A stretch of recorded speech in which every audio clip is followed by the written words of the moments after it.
My name is Alexander Martinez, but everyone calls me Becky. I'm 35 years old, and I've spent the last 5 years of my life as a travel blogger, exploring forgotten trails, hidden spots, and spooky legends across the Midwest. This happened in October 2021 when I decided to camp alone in Monroe State Forest in Indiana. If you've never heard of the place, it's beautiful. Thick woods, crumbling stone walls from old farms, and trails that feel like they lead you straight into the past. But it's also got a darker side. Locals call it the most haunted forest in the state. People whisper about strange sounds, ghost lights, and something they call the Whistler. It's said that if you hear a whistle at night, you should never follow it, or you'll end up like the others who went missing in those woods. I didn't believe in any of it. That's why I went. I rolled into the forest in my little refurbished RV, a turquoise 78 Sunline I named Penny. Just before sunset, I parked in a clearing near the Fire Tower Trail, a spot I'd scouted online. The air was cool, and a mist was already creeping through the trees, perfect ambience for the spooky blog post I had planned. I spent an hour setting up. Camera? Check. Tripod? Check. Voice recorder? Check. Everything was ready. I filmed a short intro for my vlog explaining the legend of the Whistler and laughing about how I was going to debunk it. "This is Becky Harper," I said, pointing the camera at myself, "here to prove that not every creepy campfire story has teeth. Let's see if Monroe lives up to its reputation." As the sun dipped below the horizon, I lit a small fire outside the RV and settled in. I'd planned to start exploring after dark, but the forest had other ideas. It started around 9 p.m. I was editing photos by the fire when I heard it, a soft, lilting whistle drifting through the trees. It was faint, like someone far away, but clear enough to make me pause. At first, I thought it was another camper, maybe someone hiking the trail, but then I remembered the warnings. Never follow the whistle. I laughed to myself. It was probably just the wind. Still, I grabbed my flashlight and scanned the tree line, curiosity gnawing at me. There was no one there. The whistle came again, closer this time. It was melodic, almost like a lullaby, and it sent a shiver down my spine. For the first time that night, I felt uneasy. I decided to call it a night, retreating to the safety of the RV.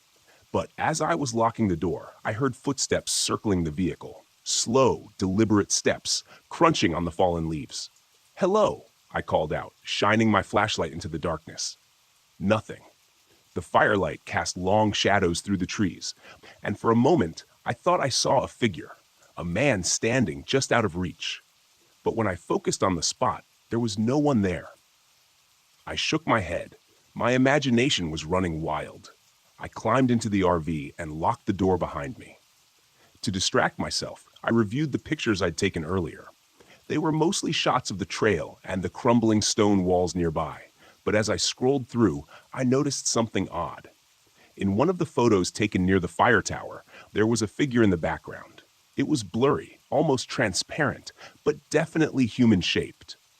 It hadn't been there when I snapped the picture. My stomach tightened. Maybe it was a trick of the light, maybe it was a tree, or maybe I wasn't as alone as I thought. The next morning, I woke to find the forest blanketed in a thick fog. Visibility was terrible, but I was determined to explore. I grabbed my camera, flashlight, and a water bottle and set off toward the fire tower trail. The fog made everything feel off.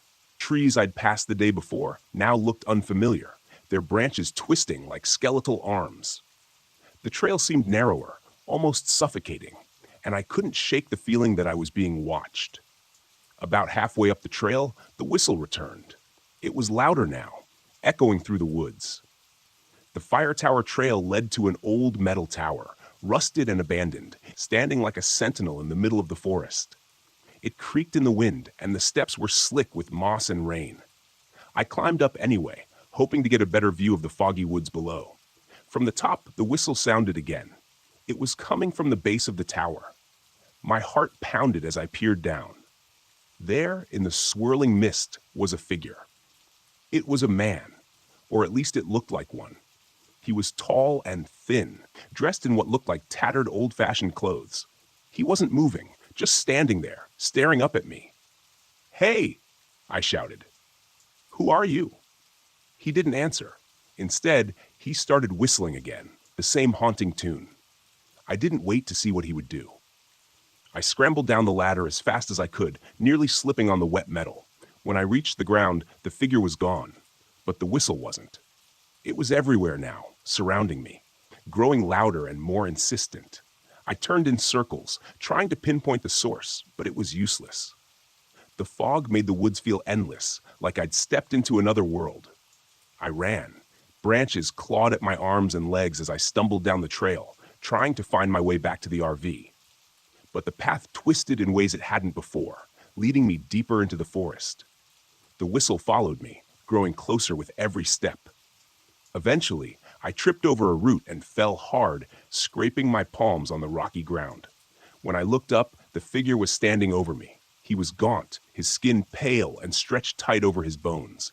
His eyes were hollow, and his mouth twisted into an unnatural smile as he whistled that same haunting tune. I tried to crawl away, but my body felt heavy, like the air itself was holding me down. The figure leaned closer, his face inches from mine. His breath smelled like ash and decay. Desperation took over. I fumbled in my pack and pulled out a handful of iron nails. I'd read somewhere that ghosts and spirits couldn't stand iron. I threw them at him, and the effect was immediate. The figure shrieked, his form flickering like a dying flame before dissolving into the mist. The pressure lifted, and I could move again. I didn't waste a second. I ran until I found the clearing where I'd parked the RV. I didn't stop to pack. I jumped into Penny, turned the key, and peeled out of there as fast as the old engine would let me. As I drove away, the fog thinned, and the forest began to look normal again. But just as I reached the edge of the woods, I heard it. One last time, the whistle. I didn't look back. When I got home, I reviewed the footage I'd captured. Most of it was unusable, blurry, overexposed, or mysteriously corrupted. But one clip stood out. It was a recording I didn't remember taking, showing the fire tower from below. In the corner of the frame, barely visible through the mist, was the figure. I posted my story anyway. It went viral, of course. People argued over the video, calling it fake, a publicity stunt, whatever. But I know what I saw, and I know I'll never go back to Morgan Monroe.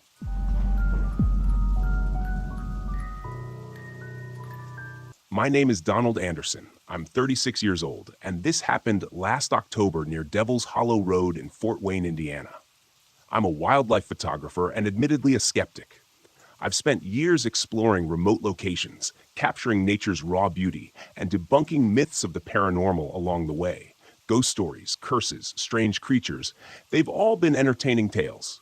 Nothing more. That's what I thought, at least. I was wrong. I had just finalized my divorce a few weeks before and needed to clear my head. The open road seemed like the perfect escape, and my RV had everything I needed to stay off the grid while searching for a new project. I stumbled upon Devil's Hollow, a stretch of road surrounded by dense woods and an unsettling history. Supposedly, it was cursed by a witch named Evelyn Black, who was killed there in the 1800s after being blamed for several disappearances. The legends said her spirit still haunted the area, along with the lost ones, people who had vanished after trespassing near her old cabin. It was exactly the kind of story I wanted to explore, debunk, and prove wrong. I'd spend a couple of days photographing the area, maybe even find the ruins of Evelyn's cabin, and move on with a good story for my portfolio. I arrived in the late afternoon, parking my RV near a small clearing off the road. The air was damp, and the forest seemed unusually dark for the time of day. As I set up my camera gear, I noticed something odd about the trees. Their trunks twisted unnaturally, as if they were leaning toward me. It was subtle, almost imperceptible, but enough to make the hair on my neck stand up.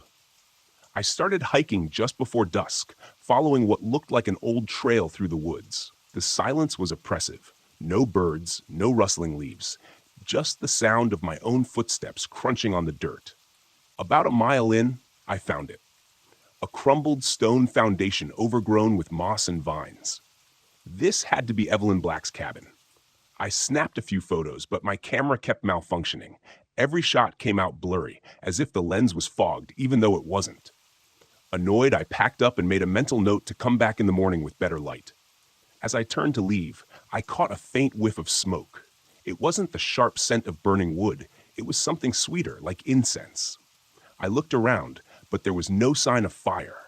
The smell lingered all the way back to my RV. That night, the knocking started.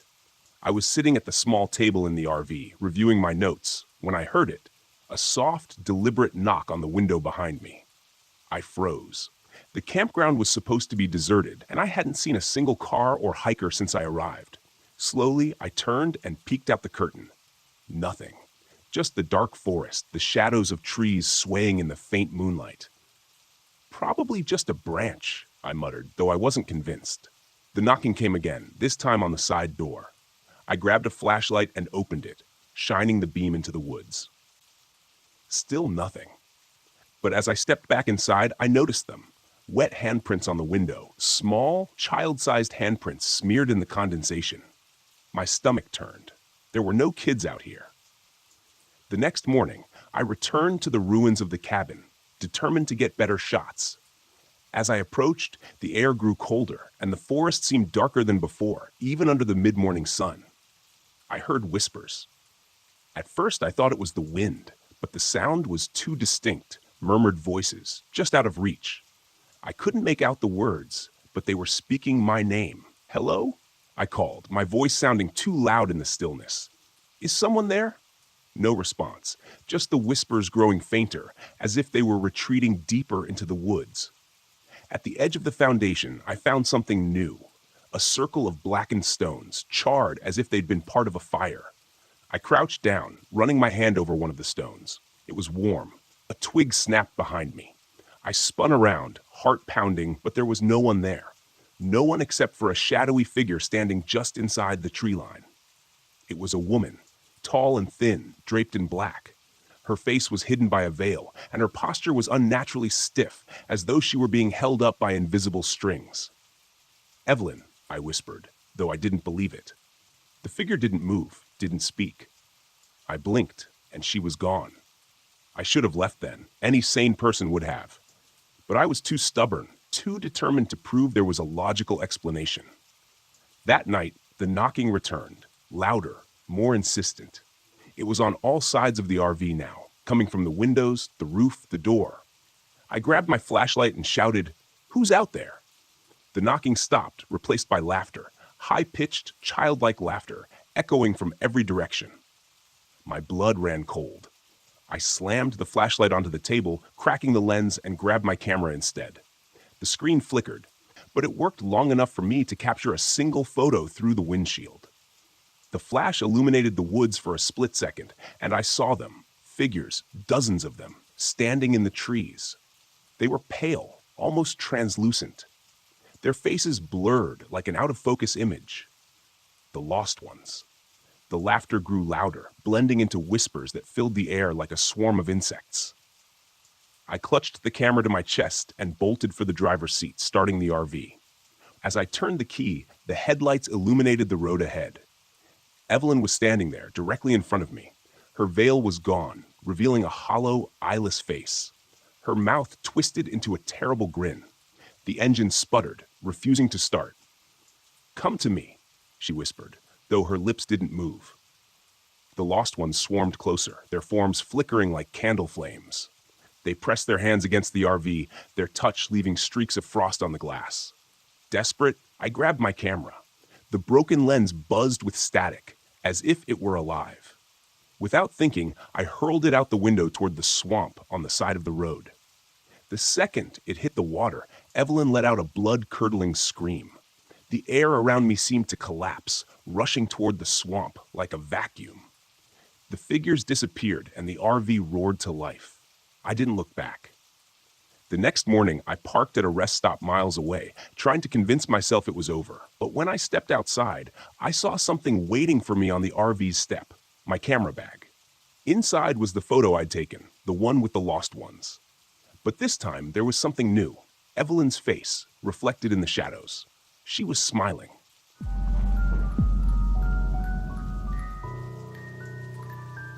My name is Richard Garcia.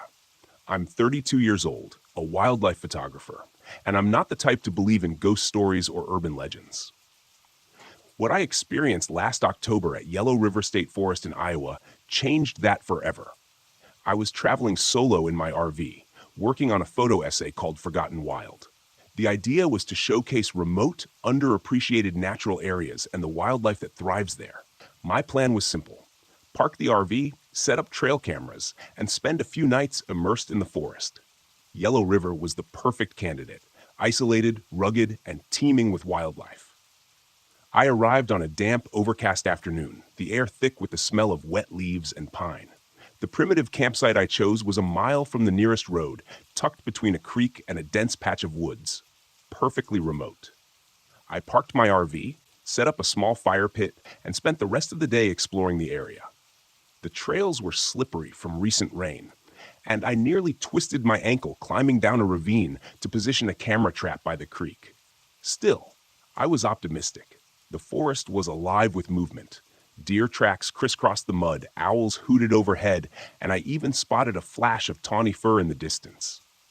As the sun dipped below the horizon, a chill crept in, and the forest seemed to exhale its vibrant energy, giving way to an eerie stillness.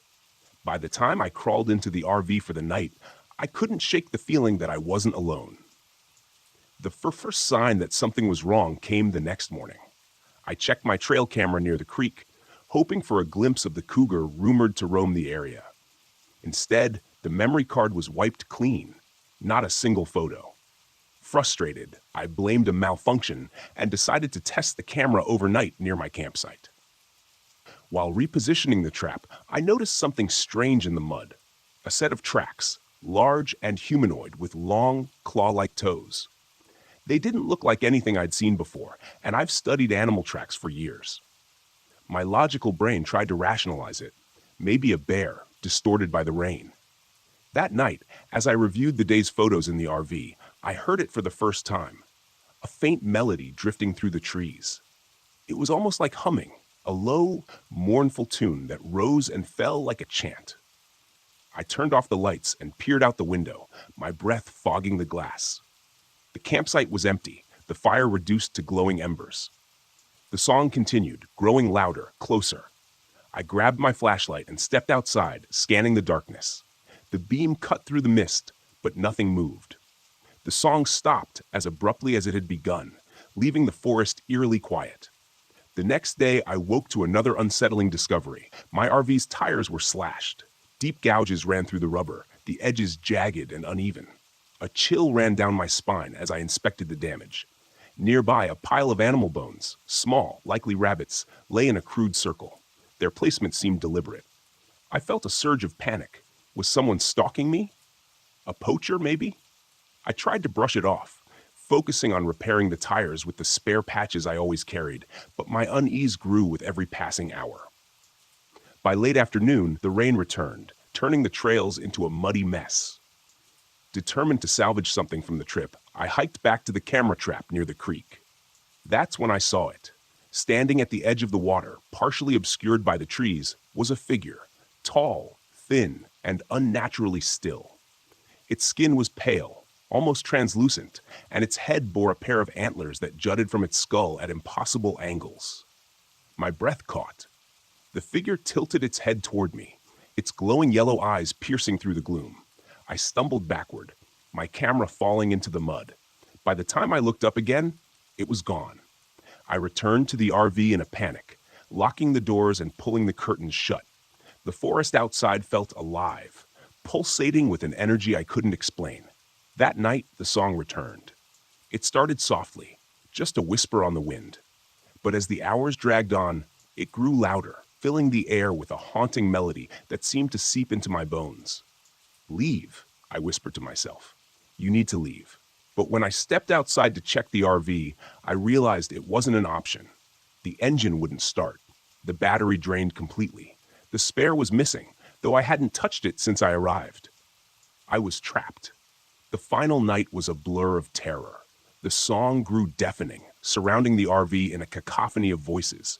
Shadows flitted outside, too fast to track their movements, erratic and unnatural. Then came the pounding. Something slammed into the RV, rocking it violently. The windows rattled and the walls groaned under the force of the blows. I clutched my hunting knife, heart racing, as the door handle jiggled. "Go away!" I screamed. The pounding stopped for a moment. The forest was silent again. Then a low, guttural voice whispered from just outside the door. "Richard." My blood ran cold. Desperate, I grabbed the flare gun from my emergency kit and braced myself. If this thing wanted to come in, I wasn't going down without a fight.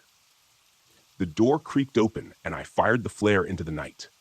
The light illuminated the creature in full. Its gaunt frame towering over me, its antlers scraping the roof of the RV. Its face was hollow, more skull than flesh, with jagged teeth that glinted in the red glow. The flare hit its chest, igniting a burst of sparks. The creature let out a bone-chilling scream, a sound so unnatural it made my ears ring. It retreated into the forest, its glowing eyes lingering in the darkness before disappearing completely. At dawn, I limped out of the RV, exhausted and bleeding from a deep gash on my leg where the creature had swiped at me. Using every ounce of strength, I patched the RV enough to limp down the gravel road. I never looked back. It's been months since that night, but the memories haunt me. I never finished Forgotten Wild. The photos I took at Yellow River were blurry and distorted, as if the camera had captured something beyond human comprehension. I don't know what I encountered in those woods, but I do know one thing. Some wildernesses are better left alone.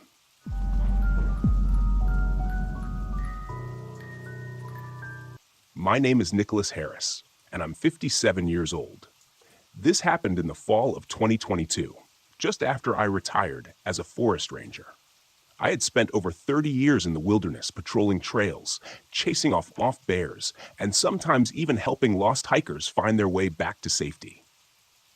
You'd think a man like me would have no reason to be afraid of the woods, but I'm telling you what I experienced in the Hoare National Forest will haunt me for the rest of my days. I had just bought an old RV, a 1988 Winnebago. Nothing fancy, but it ran well enough. The plan was simple: park it somewhere secluded, spend a few days camping, and finally get the peace I had been craving. My wife, Catherine, used to love trips like this. She passed 5 years ago in a hiking accident, one I couldn't prevent, and I still carry the guilt of it. I thought this trip might help me reconnect with her memory, and maybe even forgive myself.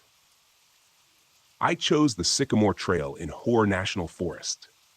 It's not as busy as some of the other spots, and I knew the land like the back of my hand.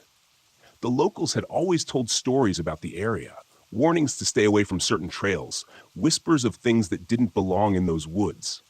But I'd always chalked it up to superstition.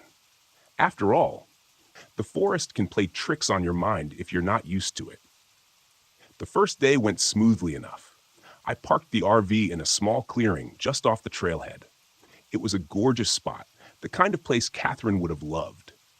There was a crisp chill in the air, and the trees were blazed with autumn colors. I set up camp, got a fire going, and cooked myself a simple meal of canned chili. The only problem was my equipment. My old flashlight was flickering, and my camp stove gave me trouble lighting up. Nothing major, just annoyances, or so I thought.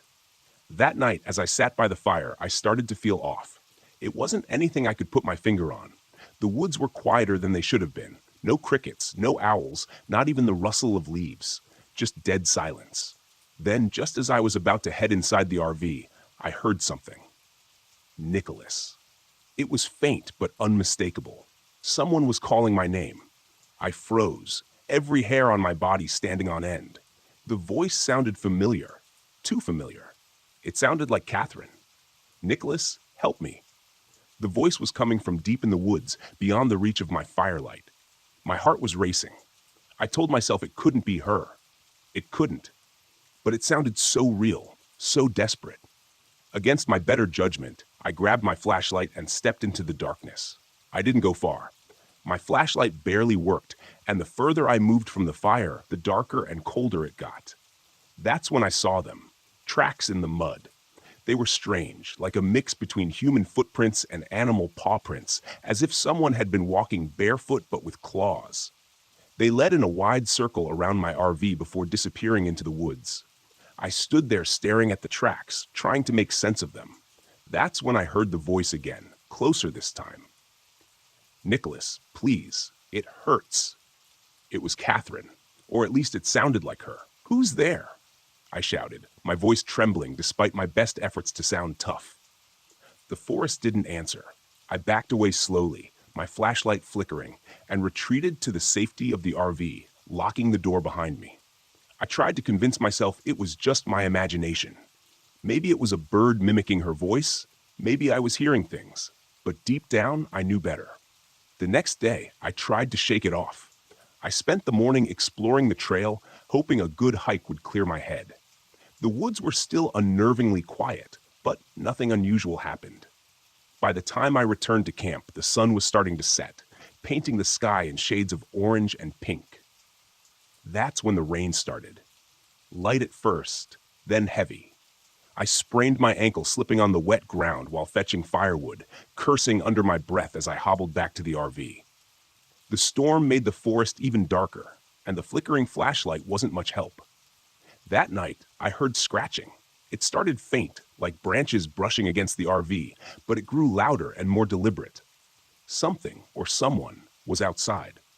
I peered through the window, but all I saw was darkness. Then came the knocking. 3 sharp knocks on the side of the RV, followed by silence. "Who's there?" I yelled, my voice shaking. No answer. I grabbed my hunting rifle and edged toward the door. My heart pounded as I threw it open, aiming into the night. But there was nothing there.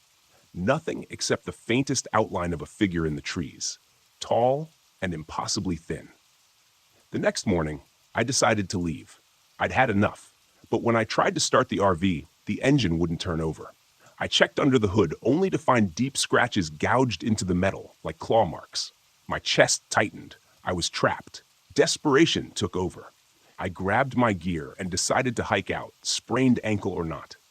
But as I started down the trail, the forest seemed different. The trees felt closer, the shadows darker, the air thick, oppressive. Every step I took felt like I was being watched. Then I saw it. It was standing in the middle of the trail, about 50 yards ahead. At first it looked human, long limbs, pale skin. But as I stepped closer, its head jerked unnaturally, and its body twisted, bending in ways no human body should. It turned toward me, and I swear it smiled, revealing teeth that were too sharp and too many. "Nicholas, back," it said in Catherine's voice. I stumbled back, nearly dropping my rifle. It started walking toward me, its movements jerky and unnatural, like a puppet on strings. I ran. Pain shot through my ankle, but I didn't care. I ran as fast as I could, the creature's laughter echoing behind me. When I reached the old fire tower, I climbed up, hoping the height would give me an advantage. The creature followed. It circled the base of the tower, its voice shifting between Catherine's pleas and a low guttural growl. "Nicholas, don't leave me," it whispered, its voice distorted and mocking. I remembered the stories, the ones I used to laugh at, skinwalkers, creatures that could mimic voices, take on forms, and lure people to their deaths. The locals had always said salt could repel them. It was worth a shot. I dug into my pack and poured a ring of salt around the platform, gripping my rifle tightly. The creature climbed halfway up the tower, but as it neared the salt, it recoiled, letting out an ear-piercing shriek. It stared at me for a long moment, its dark eyes burning with rage, before it slithered back down the ladder and disappeared into the woods. When the sun rose, I climbed down the tower, my legs trembling. The forest felt lighter, less oppressive, but the tracks in the mud told me the creature was still out there. I hobbled back to the RV, praying the engine would start. This time, it did. As I drove away, I glanced in the rearview mirror and saw it standing at the edge of the forest. It didn't follow me, but I knew it was watching. I haven't been back to the Hoare National Forest since. I sold the RV, gave up camping, and tried to move on. But at night, I still hear Catherine's voice calling to me from the darkness, and I'll never forget those eyes.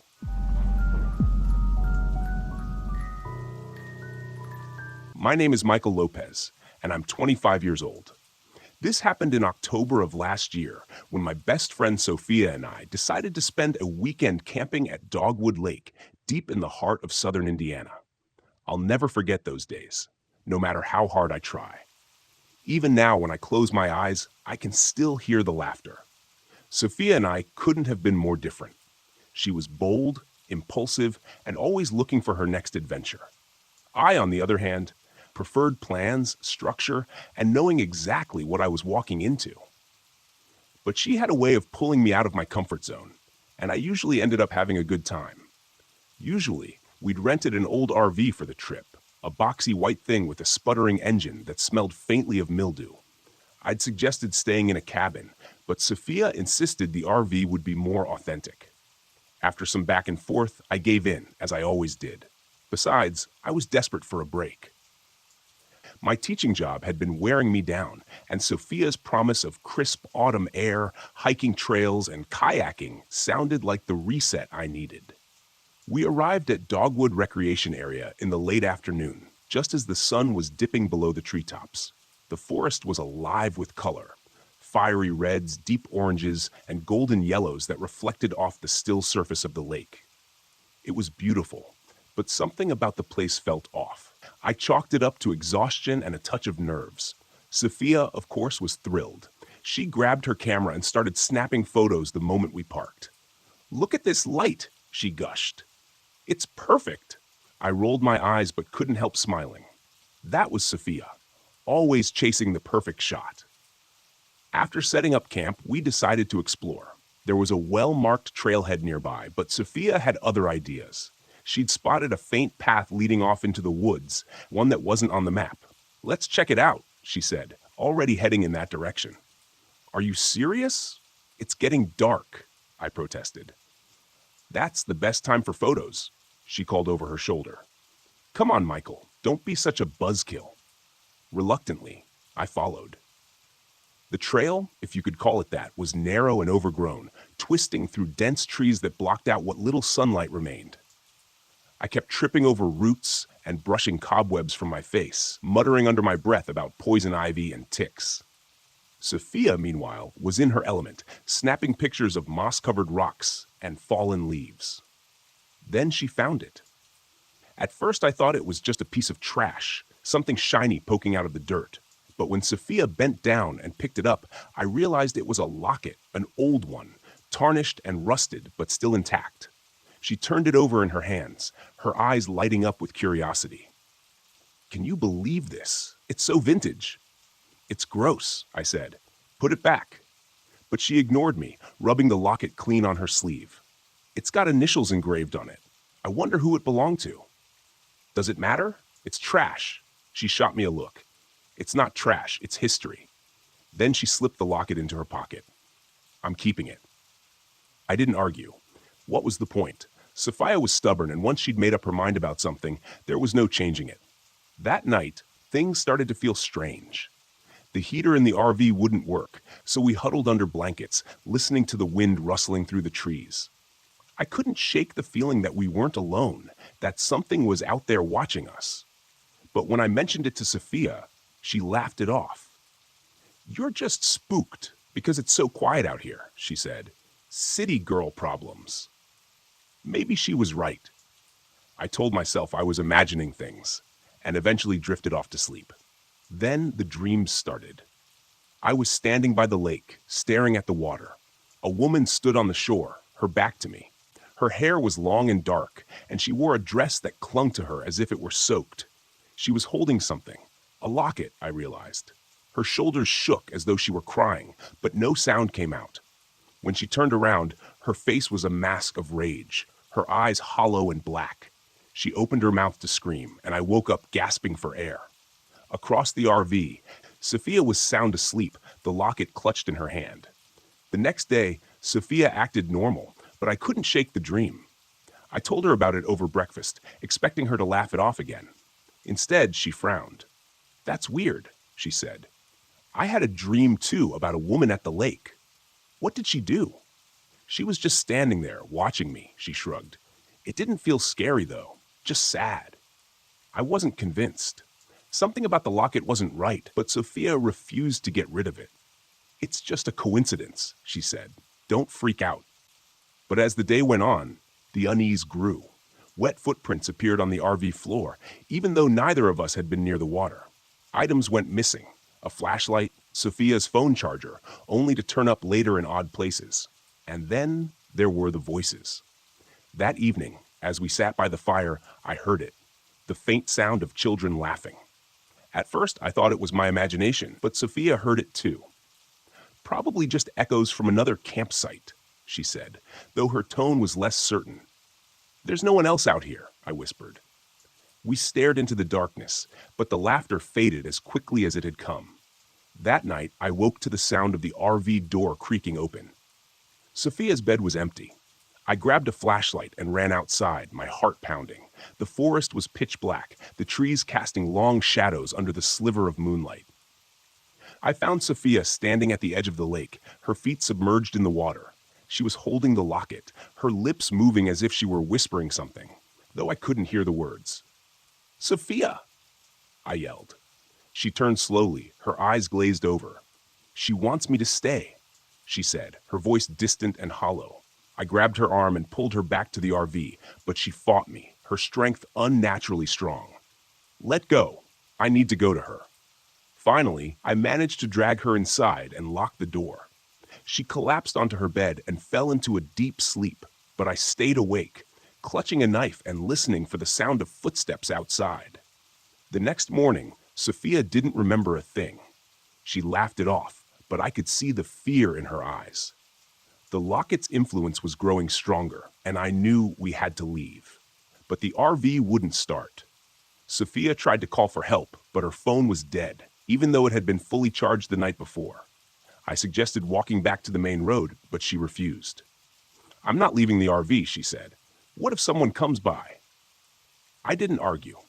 I couldn't leave her alone, not when she was acting so strange. Instead, I decided to confront the problem head-on. That afternoon, while Sophia was napping, I took the locket and walked to the lake. The air grew colder the closer I got, and the forest seemed unnaturally quiet. I stood at the water's edge, the locket heavy in my hand. "I know you're here," I said. "What do you want?" For a moment, nothing happened. Then the surface of the lake rippled, and the woman appeared. Her face was pale and gaunt, her eyes dark pits of sorrow and rage. Behind her, shadowy figures emerged, children with hollow eyes and twisted smiles. "Return it," she hissed, her voice like nails on glass. "Return what you stole." I threw the locket into the water and turned to run, but the children's laughter erupted around me, and I felt icy hands grab my ankles. I screamed, kicking and clawing, but the hands dragged me toward the water.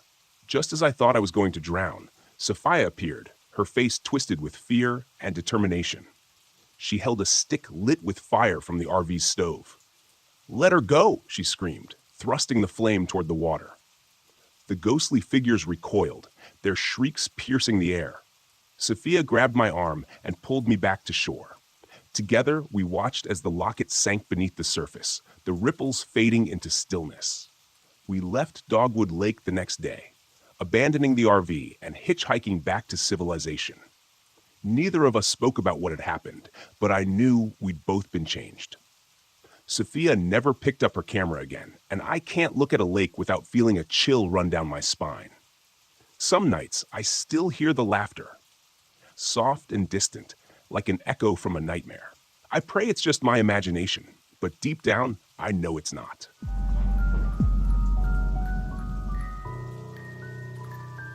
My name is Camila Adams. I'm 22 years old, and this happened to me last November. It started as a camping trip in Brown County State Park, Indiana. Just a fun, challenging escape with friends. But what I experienced out there wasn't just nature.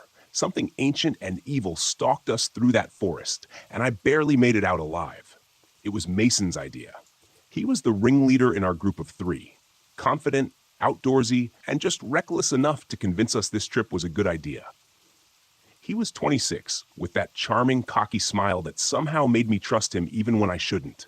Then there was Ben, Mason's best friend since childhood.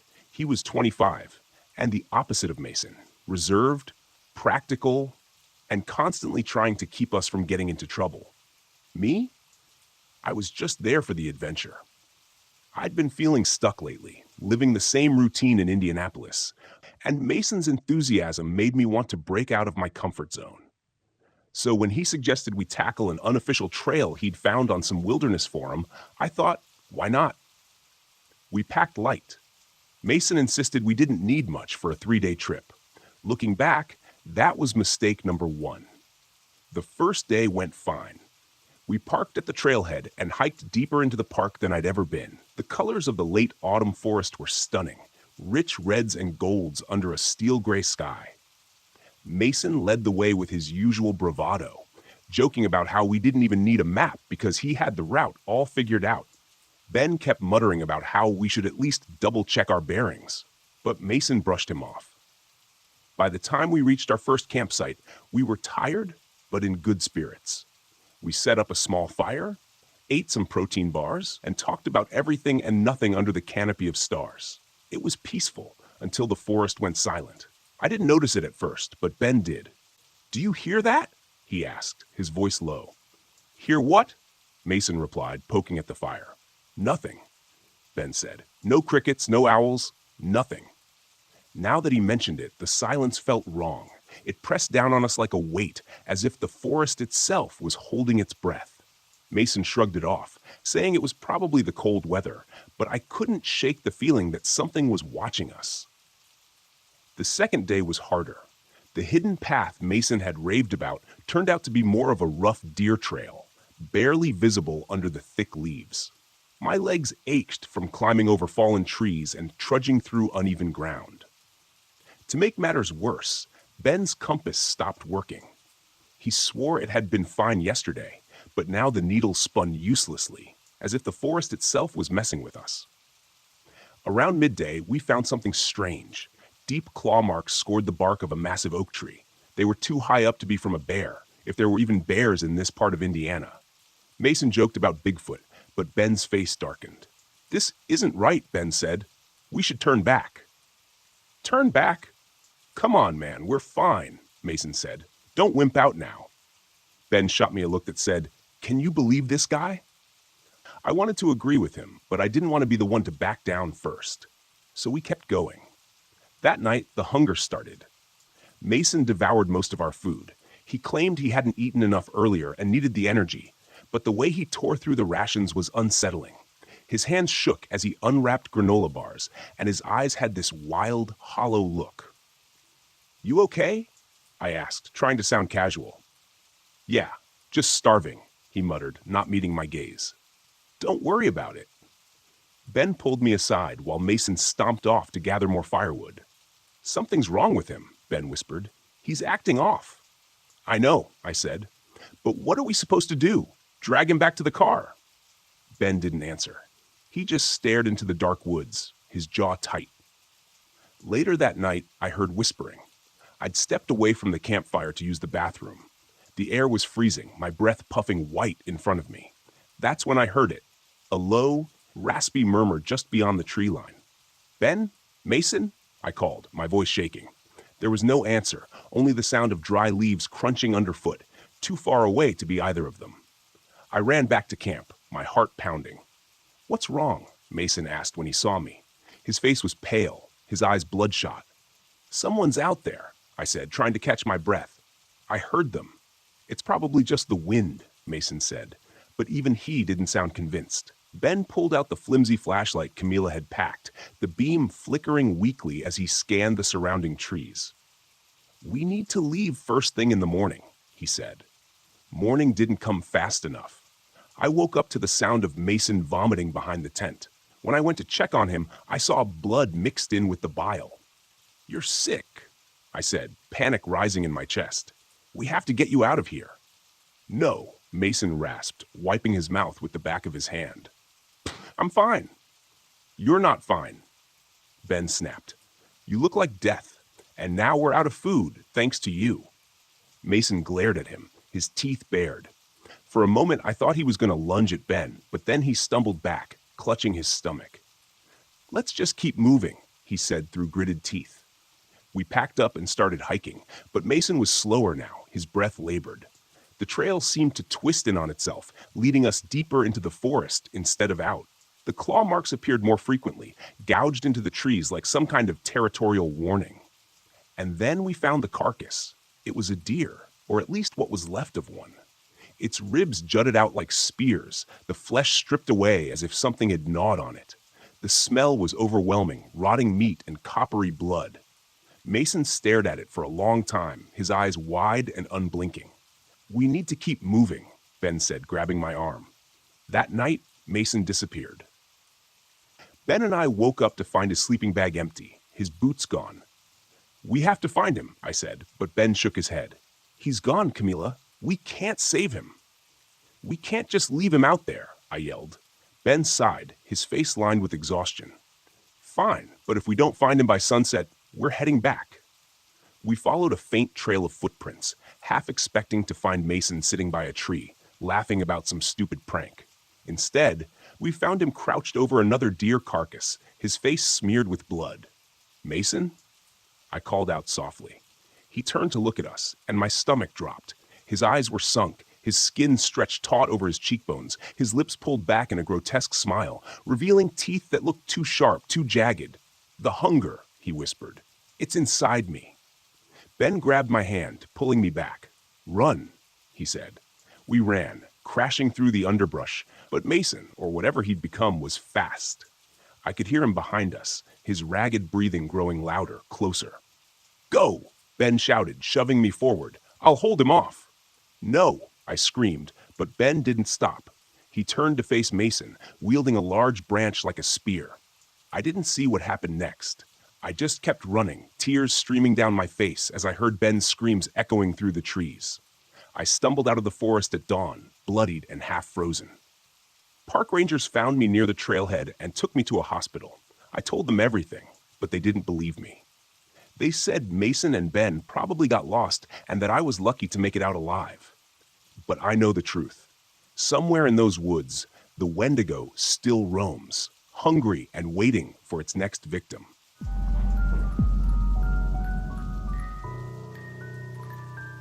My name's Samuel Neven, and back in 2004, I was working as a search and rescue officer in the Daniel Boone National Forest, Kentucky. I didn't grow up around here, though. I came from Indiana, a flat, uneventful place where the most excitement you'd get was a speeding ticket. The move to Kentucky was supposed to bring some adventure, and let me tell you, I got more than I bargained for. When I first got into this line of work, people said it was mainly about finding lost hikers or kids who wandered off the trails. They didn't warn me about the other things in the woods, the things you can't categorize. You see, I wasn't exactly what you'd call an experienced outdoorsman before I took this job. The closest I got to wildlife was grilling burgers in my backyard. But the forest grew on me. It felt like freedom. That was until the day it stopped feeling safe. It was mid-afternoon when the call came in. 2 campers, both young men, had gone missing near Red River Gorge. They had set out the previous morning and hadn't checked back with their friends. That wasn't entirely out of the ordinary. People lose track of time out here all the time. But something about the tone of the call had me on edge. Their friends said they weren't the type to just disappear without a trace. I grabbed my gear and met up with my partner, Carl, an older guy who'd been doing this longer than I'd been alive. He had that look of someone who'd seen it all, but didn't say much about it. As we drove out to the trailhead, Carl kept tapping the wheel like he had something on his mind. Finally, he said, "You ever hear about that thing up in the gorge?" I glanced at him. "What thing?" He didn't answer right away. "Never mind," he muttered. "Just some stories the locals like to tell to scare tourists." We pulled up to the trailhead where we met the friends of the 2 missing campers. They were all rattled, wide-eyed, and shuffling nervously like something bad had already happened. One of them, a guy with a red bandana wrapped around his head, said they had been hiking together when the 2 missing guys went ahead, wanting to explore a cave they'd found. The rest of the group stayed back, and when their friends didn't return by nightfall, they started worrying. Carl, never one for comforting words, just grunted and motioned for me to follow him. We set out on the trail, winding through dense trees and jagged cliffs. The forest was quiet, too quiet. You start to notice these things when you've been out here long enough. No birds, no rustling leaves, just the wind and our footsteps crunching on the dirt. Shouldn't there be, some wildlife or something? I asked, trying to break the silence. Carl didn't respond, just picked up the pace, which wasn't exactly reassuring. About an hour in, we found the campsite the missing campers had set up. Tents were there, unzipped, sleeping bags tossed around like they'd left in a hurry. A couple of backpacks were strewn across the ground. What was strange, though, was that there were no signs of a struggle, just an eerie sense of abandonment. I crouched down near one of the backpacks, rifling through it for clues. Inside, I found the usual camping gear, but then I pulled out something odd, a torn piece of fur. It was coarse, thicker than anything I'd seen on a bear or deer. I showed it to Carl, but he just shrugged it off, mumbling something about wild animals. As we moved further into the forest, the trees began to close in around us, their twisted limbs casting distorted shadows on the ground. I felt like we were being watched, like something was out there, just beyond the tree line. Every so often, I'd catch a flicker of movement out of the corner of my eye, but every time I turned to look, nothing was there. About half a mile later, we came across something that made my blood run cold. One of the missing campers was slumped against a tree, his body mangled beyond recognition. His torso was torn open, jagged cuts running along his chest and arms, as if something had sliced him up with claws or teeth. There was no blood on the ground, though, which made it even more unsettling. Whatever did this didn't just kill him, it took its time. I staggered back, feeling bile rise in my throat. Carl knelt down to examine the body, his face grim but not surprised. "This isn't normal," he muttered. "No kidding," I whispered. "What could have done this?" Carl stood up slowly, scanning the area. "Not sure, but we need to find the other one." The other one, right. There were two. I had almost forgotten. My mind was still reeling from the sight in front of me. But we had a job to do. We pressed on, following a faint trail of broken branches and disturbed underbrush. It was getting darker, but we couldn't turn back now. About an hour later, we found the second camper, or at least what was left of him. His body was hanging from a tree, suspended by a mess of vines and branches. It looked like he'd been lifted up and shredded apart, his limbs dangling at odd angles. I could barely breathe at this point. It was like we had stumbled into some twisted hunting ground. "We should call this in," I said, my voice shaking. Carl didn't move. He was staring at something off to the side, just beyond the body. "Look!" I followed his gaze and saw it. Movement in the trees. Something was crouching low, its shape barely visible in the shadows. It was huge, larger than anything I'd ever seen before. Its body was covered in matted fur, like that of a wild boar, but its movements were more feline, smooth and predatory. The creature's head was elongated, almost like a wolf's, but it had this strange, twisted quality to it, as if nature had gone wrong somewhere. It stood there for a moment, staring at us, before letting out a low, rumbling sound that vibrated in my chest. Carl grabbed my arm, snapping me out of my daze. "Run?"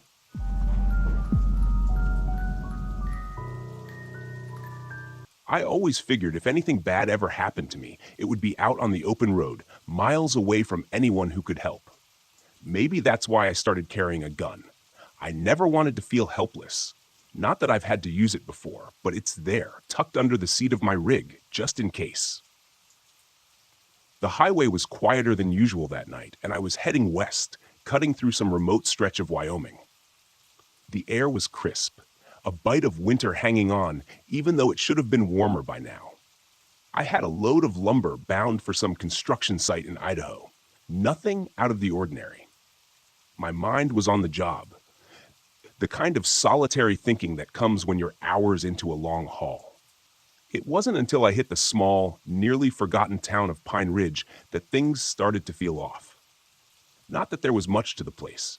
A single gas station, a diner that looked like it hadn't served a hot meal in years, and a couple of houses with their windows boarded up.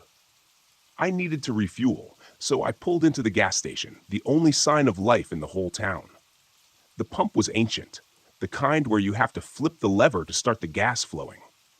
As I filled up, I noticed the attendant inside the station, a wiry man with a weathered face.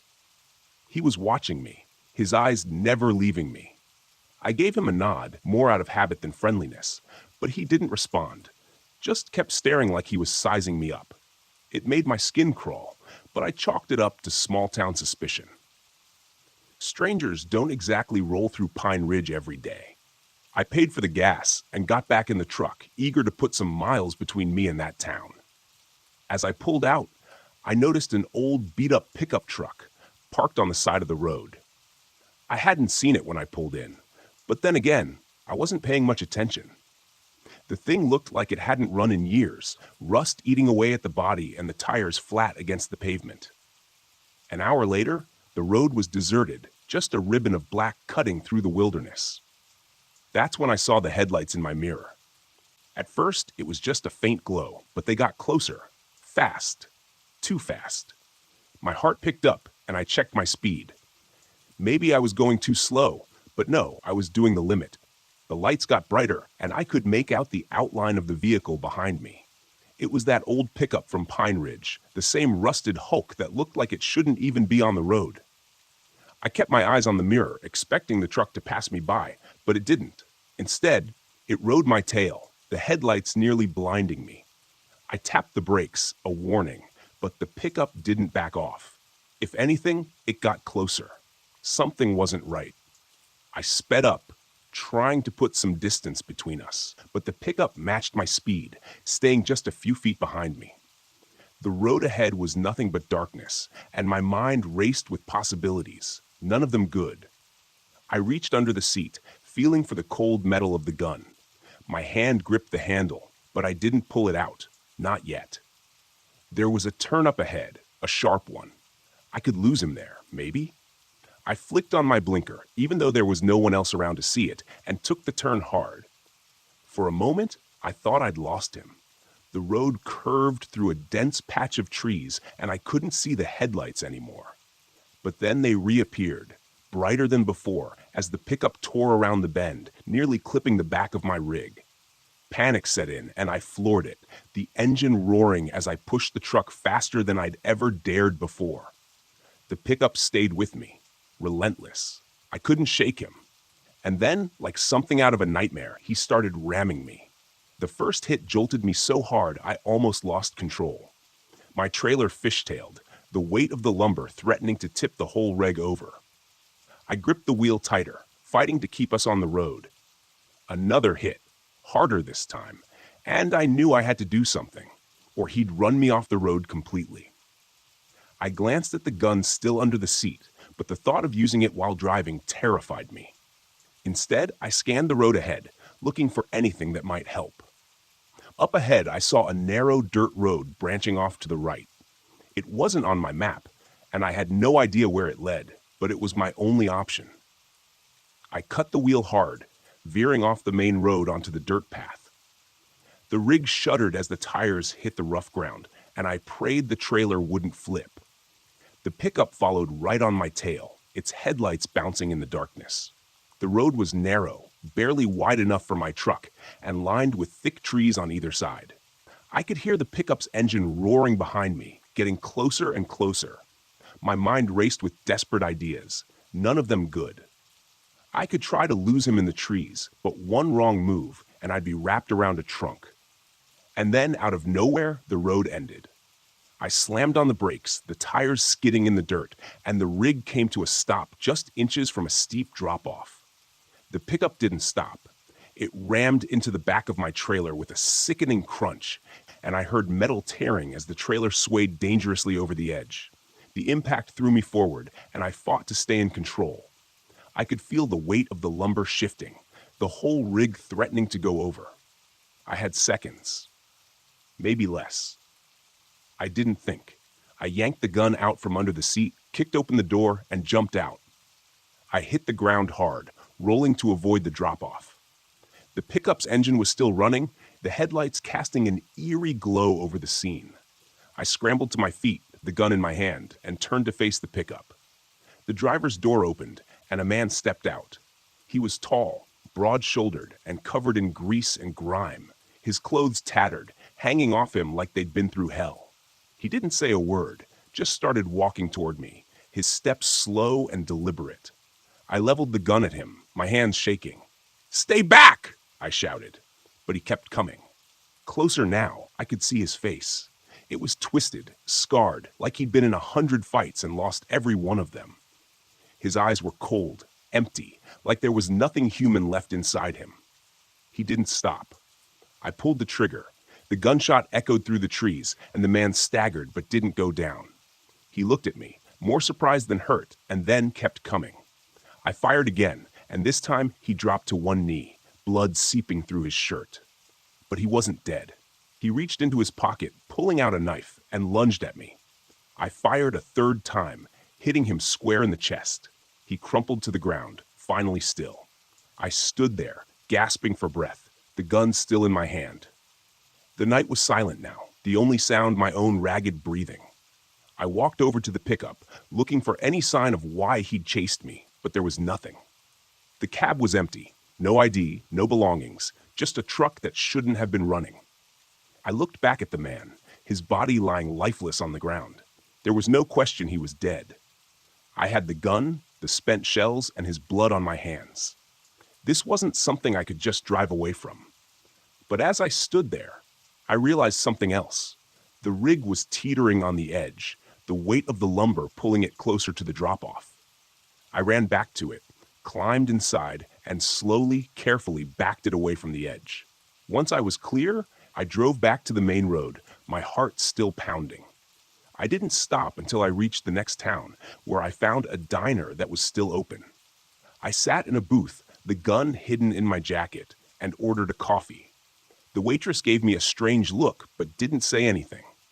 I didn't tell anyone about what happened, not even the cops. When they eventually found the man's body a few days later, the newspapers called it a tragic accident. An unidentified man found dead in the woods. They never connected it to me, and I never offered up any information. I finished my coffee, paid the bill, and got back on the road. The sun was starting to rise, and I had miles to go before my next stop. As I drove, I tried not to think about the man or why he'd come after me. It didn't matter now. He was dead, and I was still alive. That was enough.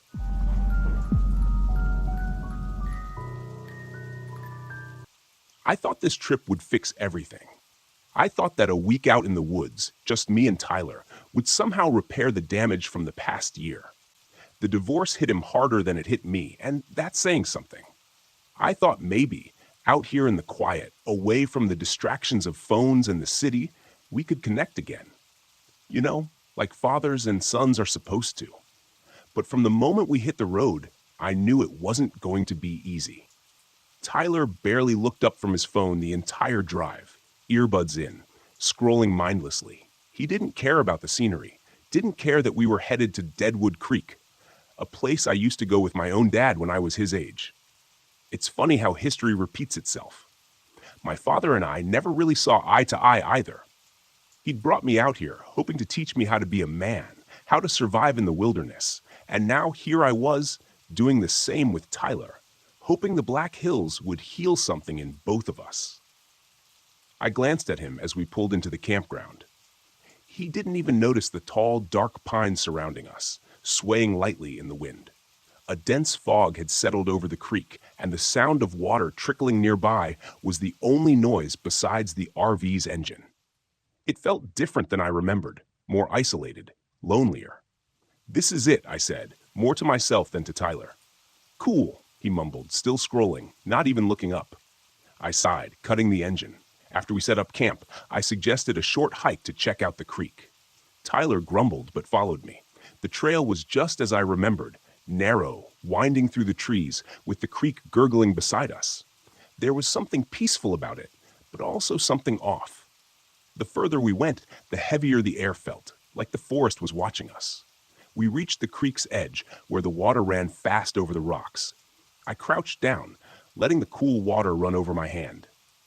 "This place used to be full of miners back in the gold rush days," I said, trying to make conversation. "A lot of people came out here looking to strike it rich. Some of them didn't make it out, Tyler shrugged. I guess, he said. I stood up and brushed off my hands, frustrated. You know, you could try enjoying this. He looked up from his phone for the first time and scowled. I didn't ask to come here. I bit my tongue, holding back the argument that wanted to burst out. Let's head back to camp. As we turned to leave, something flickered in my peripheral vision. I stopped, squinting through the trees. There, just at the edge of the clearing, a dim light floated in the distance. It flickered like a lantern, swaying in the wind. Did you see that? I asked, pointing toward the trees. Tyler glanced up, following my gaze. What? That light? It was gone. I blinked, rubbing my eyes. Maybe I'd imagined it. The fog had thickened while we were by the creek, and the woods were growing darker. Never mind, let's go. The first night was when things started getting weird. Tyler and I had retreated to the RV after dinner. He was predictably glued to his phone while I tried to read a book, but the quiet gnawed at me. The stillness outside felt oppressive rather than peaceful. The wind had picked up, and the pines swayed ominously against the backdrop of the night.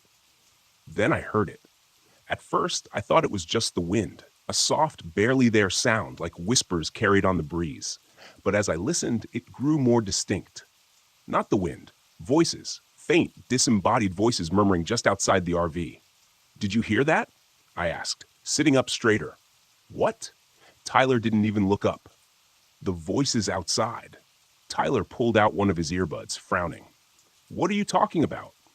I stood up and went to the window, peering out into the darkness. Nothing but fog and trees. But I could still hear the whispers just at the edge of hearing, like they were coming from the creek. I shook my head. Probably just the wind. Tyler rolled his eyes and went back to his phone, but something about those whispers unsettled me. That night as I lay in bed, I couldn't shake the feeling that we weren't alone. The next morning, the air felt even heavier. Tyler was still distant, sulking around camp, so I suggested another hike, hoping it would clear the tension between us. He reluctantly agreed, and we set off down the trail again, heading back toward the creek. But this time, the unease I'd felt the day before was stronger. Every rustle in the trees, every crack of a branch set me on edge. As we walked, I couldn't help but glance over my shoulder. The feeling of being watched was constant now, like eyes were following us from the shadows. Then I saw it again. The light. This time it was brighter, flickering between the trees ahead of us, moving slowly, like a lantern being carried by an unseen hand. There it is, I whispered, grabbing Tyler's arm. Do you see it? He stopped, frowning. What? What are you talking about? The light flickered in and out, growing dimmer before vanishing completely. I took a step forward, but Tyler grabbed my arm. Dad, let's just go back. I wanted to argue, but the look on his face, the fear in his eyes, stopped me. Truth be told, I was scared too. Yeah, let's go. That night, the footsteps started. It was late, maybe past midnight, and I just managed to drift off when I heard them. Slow, deliberate steps crunching on the gravel outside the RV. At first, I thought it was just an animal, maybe a deer or something, but the steps were too heavy, too purposeful. I lay there, holding my breath, listening as the footsteps circled the RV. They stopped by the window, then moved to the door. Tyler stirred in his sleep, but didn't wake. I slipped out of bed and grabbed the flashlight. My heart pounded in my chest as I crept toward the window, slowly pulling back the curtain. The beam of my flashlight cut through the darkness, and there, just at the edge of the light, stood a figure. It was tall, dressed in ragged, old-fashioned clothes, like something out of the gold rush era. A wide-brimmed hat covered most of its face, but I could see the gleam of a lantern hanging from its hand. The figure stood perfectly still, just watching the RV. I stumbled back, heart racing. I didn't know what to do. My mind raced, searching for a rational explanation, but I couldn't find one. Then, just as suddenly as it had appeared, the figure turned and vanished into the fog, the light of its lantern disappearing with it. The next day, Tyler was pale and jittery, his usual teenage indifference replaced with genuine fear. He hadn't seen the figure, but he'd heard the footsteps, and the look in his eyes told me he knew something was wrong. "We need to leave," he said, his voice trembling. "I know," I replied. "I'll start the RV. We'll head out. But when I turned the key in the ignition, nothing happened. The engine sputtered, then went silent. I tried again and again, but the RV wouldn't start. We're stuck here, I muttered, feeling the weight of dread settle over me. That night, the footsteps returned. This time, they were louder, more insistent. The figure was back, pacing around the RV, dragging something behind it. I could hear the heavy scrape of metal on gravel, like chains being dragged along the ground. "Dad, what is that?" Tyler whispered, his face pale with fear. I didn't have an answer. I grabbed the flashlight and stepped toward the door. "Stay inside," I told him. "No, don't go out there," he begged, grabbing my arm. But I couldn't just sit there, listening to the thing outside. I had to confront it. I opened the door and stepped out into the cold night. The figure was there, standing by the creek, its lantern casting an eerie glow over the water. It didn't move as I approached, just watched me with shadowed eyes. "What do you want?" I shouted, though my voice trembled. "What are you?" The figure didn't respond. Instead, it slowly lifted its arm, pointing to the ground near the water's edge. There, half buried in the mud, was an old rusted gold pan. I didn't understand at first, but then it hit me, the legend, the miner's ghost protecting his lost fortune. I knelt down, my hands trembling, and lifted the pan from the mud. As soon as I touched it, the figure vanished. The footsteps stopped, the whispers and the wind fell silent. The air was lighter, the oppressive weight lifted. I stood there for a long time, holding the gold pan, my mind racing. Then, without looking back, I turned and went back to the RV. The next morning, the RV started without a hitch. We left Deadwood Creek behind, and neither of us spoke about what happened. But as we drove away, I couldn't help but glance in the rearview mirror, half expecting to see the figure watching us from the trees. I didn't, but I knew, deep down, that something had happened out there. Something I couldn't explain, something I would never forget. And maybe, just maybe, Tyler and I would be okay.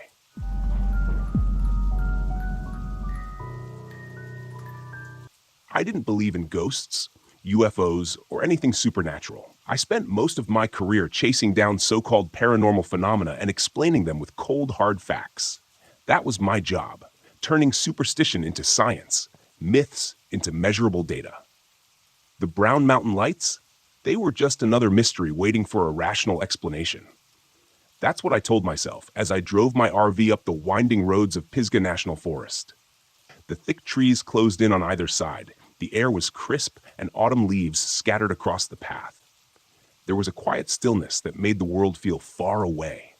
I should have felt calm, excited even, but as the sun began to sink behind the distant ridges, leaving the forest bathed in shadow, I felt something else. Tension. Shaking it off, I parked the RV at the remote campsite I'd scouted.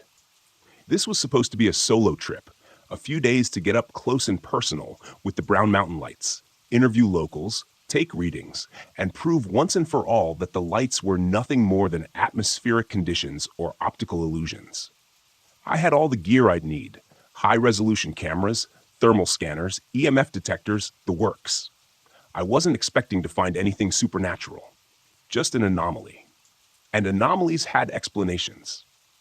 But the moment I stepped out of the RV, a chill ran through me. The trees rustled softly, as if whispering some secret I wasn't meant to hear. "Focus," I muttered to myself, dragging my gear out and setting up the cameras, angling them toward Brown Mountain Ridge. I had a perfect view of the ridge from my campsite, miles away but clear in the distance. That's where the lights were supposed to appear. By the time I was fully settled in, I was sitting outside the RV, bundled in a jacket, sipping coffee, and staring out into the dark, waiting. The forest was eerily silent. No birds, no wind, nothing. Just stillness. Then, around midnight, I saw them. At first, they were faint, flickering, small orbs of light hovering just above the ridge. I squinted, adjusting the focus on my binoculars. There they were, 3 lights bobbing in the air like they were floating on an invisible current. I grabbed my camera, flipping the switch to start recording, but nothing happened. The lens stayed black, the screen dead. "What the hell?" I muttered, fiddling with the buttons. Fully charged and brand new, the camera shouldn't have malfunctioned. I checked the battery, clicked it back into place, and tried again. Still nothing. Frustration surged through me. This was exactly what I'd come here for. The lights, right there in front of me. And I couldn't even capture them. I stood up, grabbing my thermal scanner, but when I flipped it on, the screen flickered, then went dark. "Come on," I whispered, trying to stay calm. The gear wasn't cheap, and none of it should have been failing, but it was, piece by piece. The lights danced on the ridge, growing brighter, closer. My heart raced. I wasn't scared, I told myself. I was just annoyed. The logical part of my brain struggled to make sense of it. Maybe the electronics were glitching because of interference, some kind of electromagnetic field or something.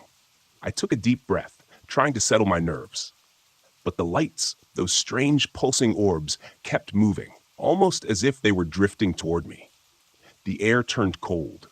So cold that I could see my breath misting in front of my face. A thin layer of frost started forming on the ground, on the RV windows, on my gear.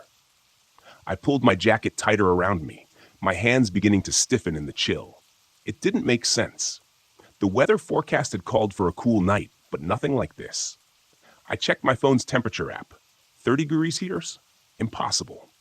I glanced at my surroundings, feeling the silence close in around me. Then I noticed the lights were no longer on the ridge.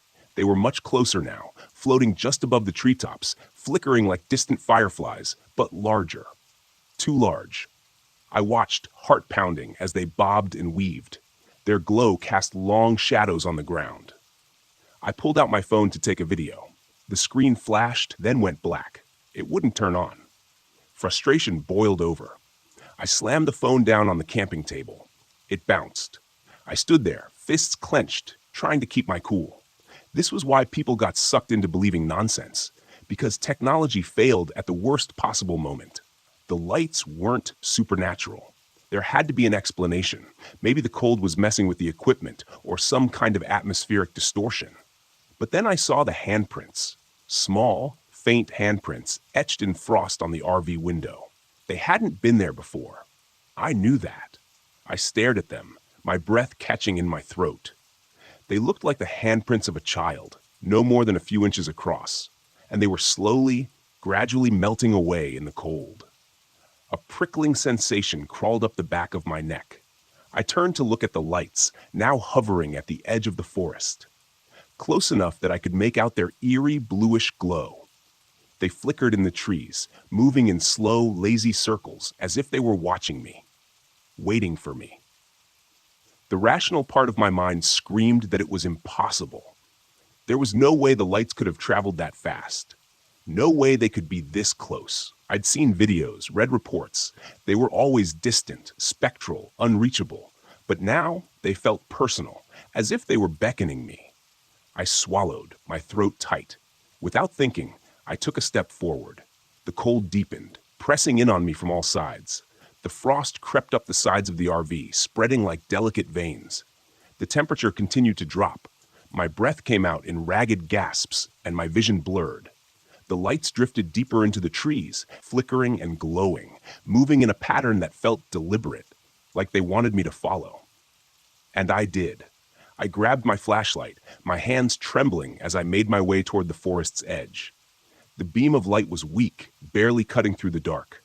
I kept my eyes on the lights, feeling a strange pull in my chest, like something was urging me forward. As I entered the trees, the world grew darker. The lights danced just out of reach, always a few steps ahead of me, their glow casting an ethereal light on the twisted branches. The forest felt wrong, too quiet, too still. I checked my watch. 2 hours had passed. I hadn't even noticed.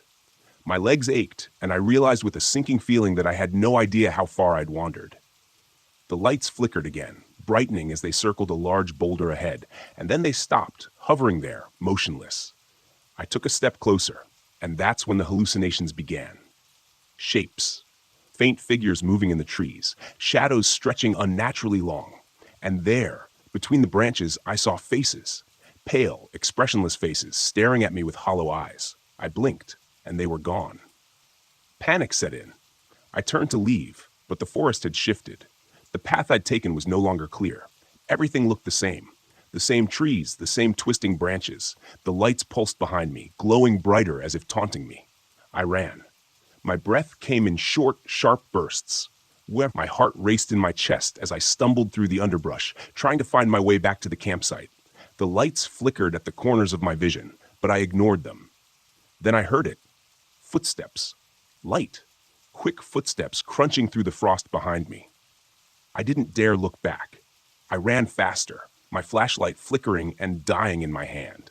I broke through the tree line, gasping for air, and saw the RV ahead. A welcome sight. But the air around it was colder than ever. The frost was so thick on the windows that it looked like snow. And there, pressed against the glass, were more handprints. Dozens of them. I scrambled inside, locking the door behind me, and collapsed on the floor, panting. My entire body trembled with cold and fear. The lights were still out there. I could see them through the frosted windows, flickering in the trees, growing fainter as the night wore on. I didn't sleep. I couldn't. By dawn, they were gone. The temperature returned to normal, and the frost melted away. But I didn't feel safe. Not anymore. I packed up the RV and drove out of Pisgah National Forest, my hands still shaking on the steering wheel. I'd come here to find an explanation, to debunk the Brown Mountain lights. But what I found was something else, something I couldn't explain. And I knew deep down that the lights weren't just a phenomenon. They were something more, something ancient, something dangerous, something that had almost taken me. I don't know what they wanted, but I'll never go back to find out.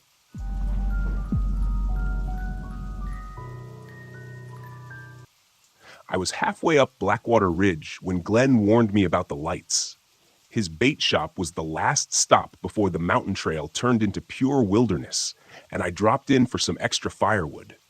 He was standing behind the counter, leaning on his elbows, watching me load up my supplies. His words hung in the air long after they left his mouth. "People get lost up there," he said, his voice low and cautious. "You hear the stories?" I zipped up my jacket and shook my head. "What stories?" "About the lights. They show up when the sun goes down, start flickering in the trees like they're leading you somewhere. But you follow them. You don't come back." I should have known better than to brush him off. I should have asked more questions. But the truth was, I didn't care. I wasn't here for ghost stories or local superstitions. I was here to clear my head after everything that had happened with Ryan, the breakup, the endless nights of replaying every argument in my head. I needed this time away from the world. Just me and my RV parked in the middle of nowhere. Blackwater Ridge had seemed perfect, a remote place where no one could find me, and more importantly, where I wouldn't be tempted to find anyone. "I'll be fine," I told Glenn, trying to smile, but his eyes were serious, unblinking. "Just watch yourself," he said, handing me a small pouch as I paid for the wood. "Keep this with you. Some folks say it helps." "What is it?" "Just something my family's passed down," he said, avoiding my gaze. "Might keep the lights away." I didn't believe in that kind of thing, but I pocketed the pouch anyway, more out of politeness than anything else. Then I left the shop, got into my RV, and made my way up the winding mountain road toward Blackwater Ridge. The campsite was exactly what I'd hoped for. Deserted, overgrown, and tucked away in a grove of tall pines. The air smelled crisp and clean, and for the first time in weeks, I felt like I could breathe. The old campground looked like it hadn't been touched in years. There were a few rusted RVs half hidden in the foliage, relics of past campers who had either left them behind or forgotten about them altogether. I parked my RV at the far edge of the grove, close enough to the trees to feel enclosed, but far enough from the abandoned vehicles to avoid any weird vibes. It was perfect, a place to disconnect and forget. That first day was peaceful. I went for a hike, snapped a few photos, and by the time the sun was setting, I was sitting outside by the fire pit, listening to the crackling flames and sipping from a thermos of tea. The sky was clear, and the stars began to poke through the darkness, dotting the sky like tiny pinpricks of light. Then, out of the corner of my eye, I saw it. A small flickering light deep in the woods just past the tree line. At first, I thought it was a firefly, but it was too big. It moved slowly, gliding through the trees like it was looking for something or someone. I sat up, narrowing my eyes to focus. The light was faint but unmistakable. It pulsed gently like a heartbeat, its glow barely reaching me through the dense pines. Then another light appeared beside it. Then another. 3 faint orbs flickering in unison, moving deeper into the forest. Glenn's warning about the lights echoed in my mind, but I shook it off. They were probably just campers in the distance, or maybe a reflection from a house far off the ridge. I wasn't about to let some old superstition spook me on my first night. I sat back, trying to relax, but the lights wouldn't leave me alone. They moved again, gliding slowly through the trees as if they were beckoning me to follow. I could almost hear a whisper in the air, like soft voices drifting on the wind. "Come closer." I stood abruptly, shaking my head. "No," I muttered to myself. "You're not doing this. You came here to get away, not chase after stupid lights in the woods." But the longer I stood there, the harder it was to ignore them. They were so gentle, so inviting. It felt like they were calling me, pulling at some part of me that I couldn't explain. My feet shifted forward, inching toward the forest edge. "Come." I blinked, snapping out of it. What was I doing? I wasn't about to follow some strange lights into the woods. Glenn had warned me, hadn't he? I couldn't let myself get sucked into this nonsense. I backed away from the trees, heart pounding, and went back into my RV, slamming the door behind me. The lights flickered one last time outside the window before they disappeared, swallowed by the darkness. The next day, I couldn't shake the feeling that I was being watched. I spent the morning hiking, trying to focus on anything but what had happened the night before. But the woods felt different now, quieter. The usual sounds of birds and rustling leaves had faded, replaced by a stillness that pressed in on me. Every time I looked over my shoulder, I thought I saw movement, a shadow darting between the trees or the faintest flicker of light just out of sight. I told myself it was paranoia, that I was letting Glenn's warning get under my skin. But deep down, I knew something wasn't right. By the time evening came, the anxiety had settled into my bones. I lit another fire and sat outside, staring into the flames, trying to calm myself. But as soon as the sun dipped below the horizon, the lights came back. This time, they were closer. I watched, frozen, as they flickered between the trees, more of them now. 5, maybe 6, all moving in the same slow, rhythmic pattern. They circled the edge of the campground, their glow soft but persistent. I felt that same pull again, stronger this time, like invisible hands reaching out to me. "Come." The whispers were clearer now, louder. They filled my ears, my mind, drowning out everything else. It sounded like his voice, Ryan. His soft, pleading tone asking me to come closer, to follow. I stood, my body moving of its own accord. It wasn't just curiosity anymore. It was need. I needed to know what these lights were, where they were leading me. Maybe it was Ryan. Maybe he'd followed me, wanted to make things right. The thought was irrational, but in that moment, it made perfect sense. I took a step toward the forest, then another. My heart raced as I approached the tree line, the lights growing brighter, more vivid. But as I crossed into the shadows, something shifted in the air. The forest felt wrong, twisted, like the trees were closing in around me. The lights flickered erratically, their gentle glow turning sharp, jagged. I froze. The whispers turned darker, harsher. "Come now." No, this wasn't right. This wasn't Ryan. This was something else, something wrong. I stumbled back, panic rising in my chest. The light surged forward, surrounding me, blinding me. In desperation, I grabbed the pouch Glenn had given me, clutching it tightly.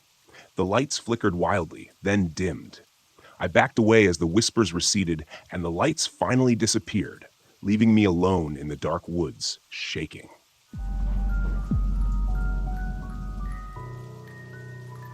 I always hated feeling tethered to anything, so when the relationship ended, I knew I had to get away. No more distractions, no more emotional baggage. I just needed a break. Crater Lake seemed perfect, beautiful, isolated, and most importantly, quiet. I packed my old RV, grabbed some hiking gear, and headed out for a long weekend of camping. I arrived late in the afternoon, the sun already beginning to set behind the towering cliffs surrounding the lake. Crater Lake was as stunning as I'd imagined. Deep blue waters so clear they reflected the sky, encircled by jagged cliffs that loomed like ancient sentinels. The park was busy enough near the main viewpoints, but I was smart. I'd found a campsite far from the crowds, tucked away near the southeastern shore where the trees were thick and the lake was quieter, almost unnervingly so. It was just what I wanted, solitude. But as I parked my RV and set up camp, a strange feeling settled over me.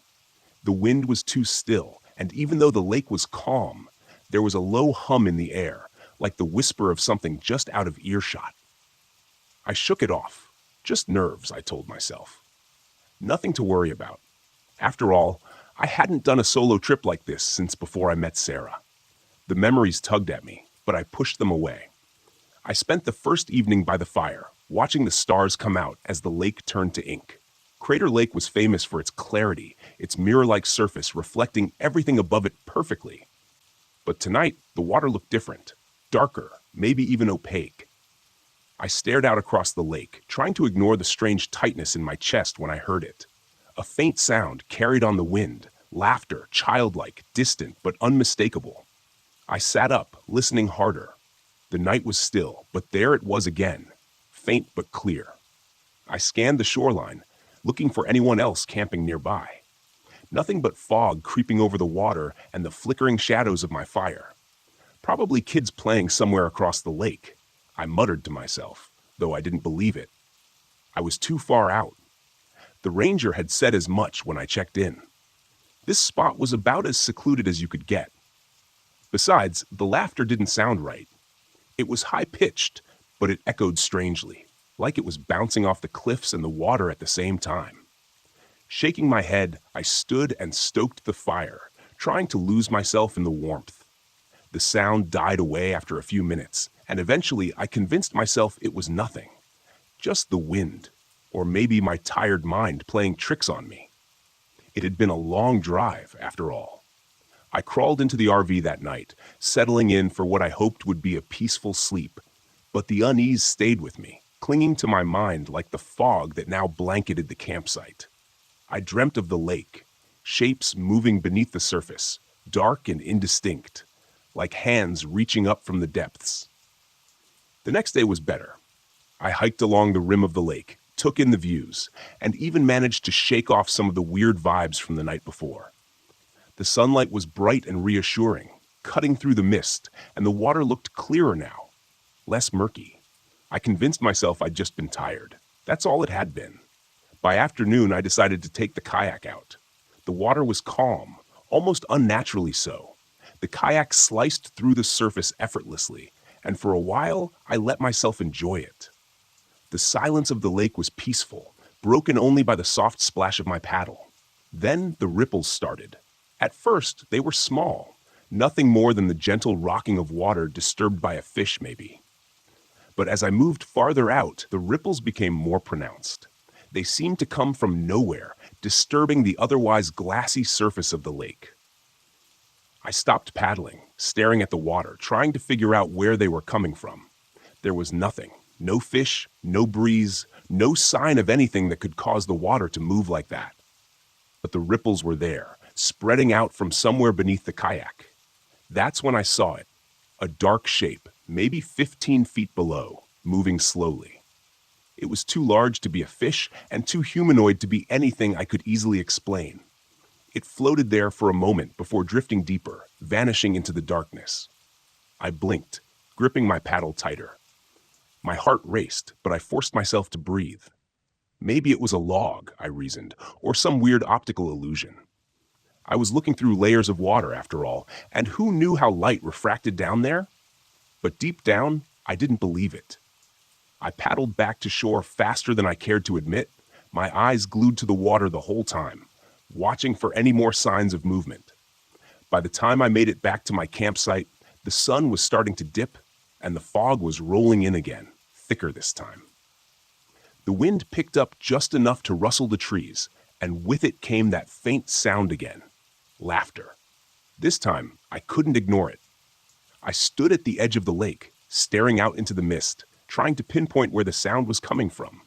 It was definitely children's voices now, several of them, giggling and splashing. But as I scanned the shoreline, the hairs on the back of my neck prickled. There was no one there. No boats, no campers. Just the fog hanging low over the water like a shroud. I swallowed hard, my mouth suddenly dry. I should have packed up right then, driven away, and never looked back. But I stayed. Stupid, I know. I told myself there had to be an explanation. Crater Lake had its fair share of myths and legends, but I didn't believe in that stuff. I'd never been the superstitious type. Then I saw them, just shadows at first.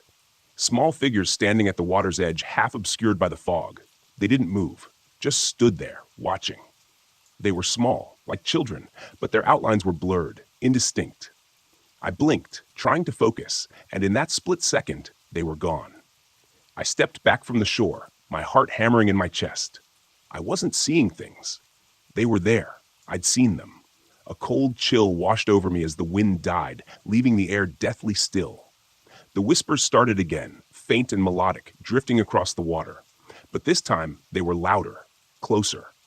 I backed toward the RV, glancing over my shoulder, half expecting to see those figures standing behind me. Nothing. I fumbled with the RV door, slamming it shut behind me and locking it. My hands were shaking, my mind racing. I sat there in the dim light, listening. The whispers grew louder, like they were pressing in on me from all sides. It was as if the voices were coming from the lake itself, echoing relentlessly. I closed my eyes, trying to block it out, but it didn't stop. The sound seeped into my mind, becoming clearer, more distinct. I could hear the splashing of water and the soft giggles turning into cries. It was children drowning, calling for help. I could hear their little hands slapping against the surface of the water, their desperate gasps for air. My breath hitched, panic rising in my chest. I had to get out of here. I threw my gear into the RV, not caring about the mess, as I reached for the ignition. The RV's lights flickered and died. The engine wouldn't turn over. I cursed under my breath, frantically trying the key again and again. Nothing. Outside, the whispers grew louder. I could hear the faint tapping now, soft knocks against the RV windows. My blood ran cold as I turned. Handprints, small, wet handprints, appeared on the windows, slowly sliding down the glass. The whispers turned into cries. The tapping grew more frantic, louder, as if they were trying to get in, trying to pull me out to the water. I backed away, my mind spinning, trying to figure out what the hell was happening. The air inside the RV felt suffocating, thick with dread. Then I heard it, splashing close right outside, like something was struggling in the water. Without thinking, I rushed to the door, flinging it open. The fog was so thick now I could barely see a few feet in front of me, but I could hear the cries for help, the child's voice desperate, calling for me. Help me. Please. My legs carried me toward the lake before my brain could catch up. The water lapped softly at the shore. The cries were louder, more desperate. I could see something out there, flailing in the shallows, a small figure, arms reaching up, struggling against the current. I was almost at the water's edge when the fog shifted just enough for me to see it clearly. The child was translucent, its skin pale and waterlogged. Its eyes were wide, empty sockets. Its mouth was open in a silent scream as it reached for me. Wet, skeletal hands clawed at the water, pulling it closer to me. I stumbled back, my breath caught in my throat. It wasn't real. It couldn't be real. The figure stopped struggling, its head tilting to one side as if studying me. Then it smiled, a cold, unnatural smile that chilled me to my core. I ran, my feet pounding the earth as I raced back to the RV. The laughter faded into the distance, echoing through the fog. I slammed the door behind me, locking it again, collapsing to the floor, gasping for air. I didn't sleep that night. I couldn't. The whispers, the laughter, the tapping on the windows, they didn't stop until dawn. When the sun finally broke through the fog, I packed up and drove away without looking back. I didn't care that the RV was barely running or that I left half my gear behind. I just needed to get away from that lake. But even now, as I sit in the safety of my apartment, I can still hear them sometimes. The faint whispers, the splashing of water, the laughter. Crater Lake isn't as quiet as it seems, and I know they're still there, waiting.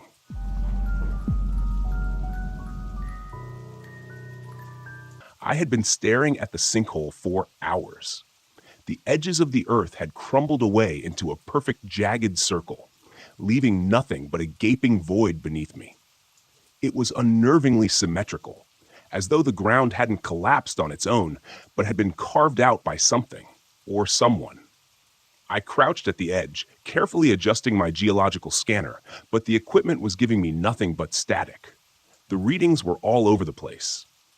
"This doesn't make sense," I muttered, tapping the scanner in frustration. I hadn't come all the way to Hollow Creek for faulty data. I took a deep breath and scanned the horizon.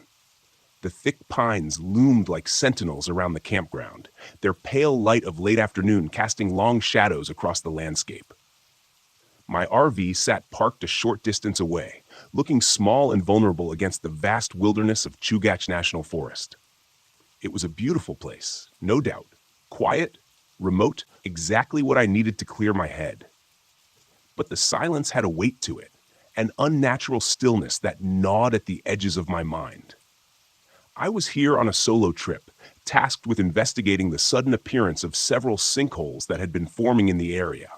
Geological instability was the theory, but something about the way these holes formed had raised red flags from the moment I arrived. The patterns were too precise, too deliberate. My phone buzzed, breaking the silence. It was Ethan, the local park ranger, and the closest thing to human contact I'd had in days. His voice crackled through the static as I picked up. "Hey, Megan, how's it going out there?" "Not great," I admitted. "The equipment's glitching again, and these sinkholes, I don't know. They feel weird. Not like anything I've seen before." Ethan chuckled, but there was an edge to it. "Hollow Creek's always been strange. You wouldn't be the first to think something's off here." "What do you mean?" I asked, standing up and dusting off my jeans. "You ever hear the stories about this place? Locals believe the sinkholes are more than just geological shifts. They think there's something ancient beneath the earth. The indigenous people used to call it the land that breathes. They thought the earth here was alive, that it could swallow you whole if you weren't careful." I rolled my eyes, though the words stirred an uneasy feeling deep in my gut. "Sounds like folklore to me." "Maybe," Ethan said, his tone serious now. "But I'd be careful if I were you. These woods have a way of playing tricks on you. And the sinkholes, well, they've taken people before. People who didn't listen to the warnings." I didn't respond right away, staring down into the abyss of the sinkhole in front of me. I'd studied rocks and underground formations for most of my career, but nothing had prepared me for the unnerving stillness of this place. "Thanks for the heads up," I said, trying to keep my voice light. "But I'm here to study geology, not ghosts." Ethan sighed. "Just don't go too deep, okay? Call if you need anything." I hung up and pocketed the phone, but the conversation lingered in my mind. The land that breathes. Superstition, I told myself. Just old stories. I turned back to the sinkhole. Something inside me itched to see what was beneath the surface, to understand what was causing the ground to shift in such a strange, unnatural way. The patterns in the rocks I had been studying weren't like any natural formation I'd seen before. There were spirals, perfectly etched into the stone, as though by design, not by nature. The deeper I looked, the more I felt like I was standing on the edge of something I wasn't meant to find. That night, the first signs of trouble came in the form of noise, a low, deep rumbling that vibrated through the ground like the hum of a giant unseen machine. It started just as I was finishing dinner, sitting by the campfire. The sounds blended into the whispering wind at first, but then it grew louder, more distinct, like a deep pulse coming from below. I stood, flashlight in hand, scanning the trees. The stars were barely visible, shrouded in the thick clouds that seemed to roll in out of nowhere. The fire flickered, casting eerie shadows on the trees. For a moment, I thought I heard footsteps, something moving in the dark. "Ethan?" I called, my voice small against the vast silence. Nothing. I walked toward the sinkhole, my stomach nodding with every step. The rumbling grew louder, and as I reached the edge, I felt it, vibrations under my feet. The ground beneath me was shifting, alive. I shone my flashlight down into the hole, but the beam disappeared into the blackness, swallowed by the depths. I knelt, running my hand along the edge. The earth was soft, loose, as though it had only recently begun to settle after something had disturbed it. Suddenly, the ground beneath me gave way. I scrambled backward, heart racing, just as a section of the earth collapsed, sending a cascade of dirt and rocks into the sinkhole. I fell onto my back, gasping for air, watching as the hole grew wider, deeper, like a hungry mouth devouring the ground. Adrenaline pumped through me as I backed away, my mind racing. I needed to get out of here. This wasn't normal. This wasn't just a geological phenomenon. Something was moving beneath the surface. Something massive. I rushed back to the RV, the flashlight beam bouncing erratically as I fumbled for the key. But as I reached the door, the ground shook again, harder this time. The sinkhole was growing fast. I had to leave now. But then a thought struck me. What if I was right? What if this was something no one had ever discovered before? If I could just capture proof, if I could document what was really happening here, my work would be revolutionary. I would be vindicated. My mind flashed back to the spirals in the rock, the patterns that had seemed too deliberate to be natural. There was something ancient beneath the earth, and I was so close. I grabbed my gear and rushed back to the edge of the sinkhole. My heart pounded in my chest as I descended carefully into the darkness, lowering myself into the opening. The air grew colder as I went deeper. The walls of the hole were damp and slick beneath my hands. After what felt like an eternity, I reached the bottom. The cavern was vast, much larger than I had anticipated. My flashlight illuminated jagged rock formations, but it was the carvings on the walls that caught my breath. Symbols, spirals etched deep into the stone. They were everywhere, ancient and deliberate. This wasn't just a natural formation. This was a structure, a temple of some kind, buried deep beneath the earth for centuries, maybe longer. I pulled out my camera, hands trembling, and began to record. But as I did, a low, resonating sound filled the cavern, a rhythmic pulse, like the beating of a massive heart. I froze, my breath catching in my throat. The walls seemed to vibrate with the sound, the ground shifting beneath my feet. And then, from the shadows, I heard it. Footsteps. Heavy, deliberate, coming from the deeper recesses of the cavern. Something was moving toward me. Something massive. My flashlight flickered, casting erratic beams of light across the stone walls. I backed away slowly, my heart hammering in my chest. Whatever was in the darkness, it was getting closer. I could feel its presence, a weight in the air, a primal force that made my skin crawl. The footsteps stopped, and then a deep, guttural growl echoed through the cavern. I ran. I didn't look back. The ground trembled beneath me as I scrambled up the wall of the sinkhole, my hands slipping on the loose earth. The growling grew louder, closer, until I could feel hot breath on the back of my neck. I burst out of the sinkhole, gasping for air, and ran toward the RV. The ground shook violently, and as I reached the door, I glanced back. The sinkhole was collapsing in on itself, the earth swallowing it whole. But for a split second, I saw something massive, serpentine, rising from the depths before it disappeared into the darkness. I didn't wait. I threw open the door, started the engine, and sped away, leaving Hollow Creek behind me. By the time I reached the main road, my heart had finally begun to slow. I was alive. I had made it, but the images of that cavern, those symbols, haunted my mind. I had uncovered something ancient, something that wasn't meant to be found. As I drove away, I couldn't shake the feeling that I had disturbed something that should have stayed buried, something that was still there, waiting beneath the earth. And I knew one thing for certain: I wouldn't be going back.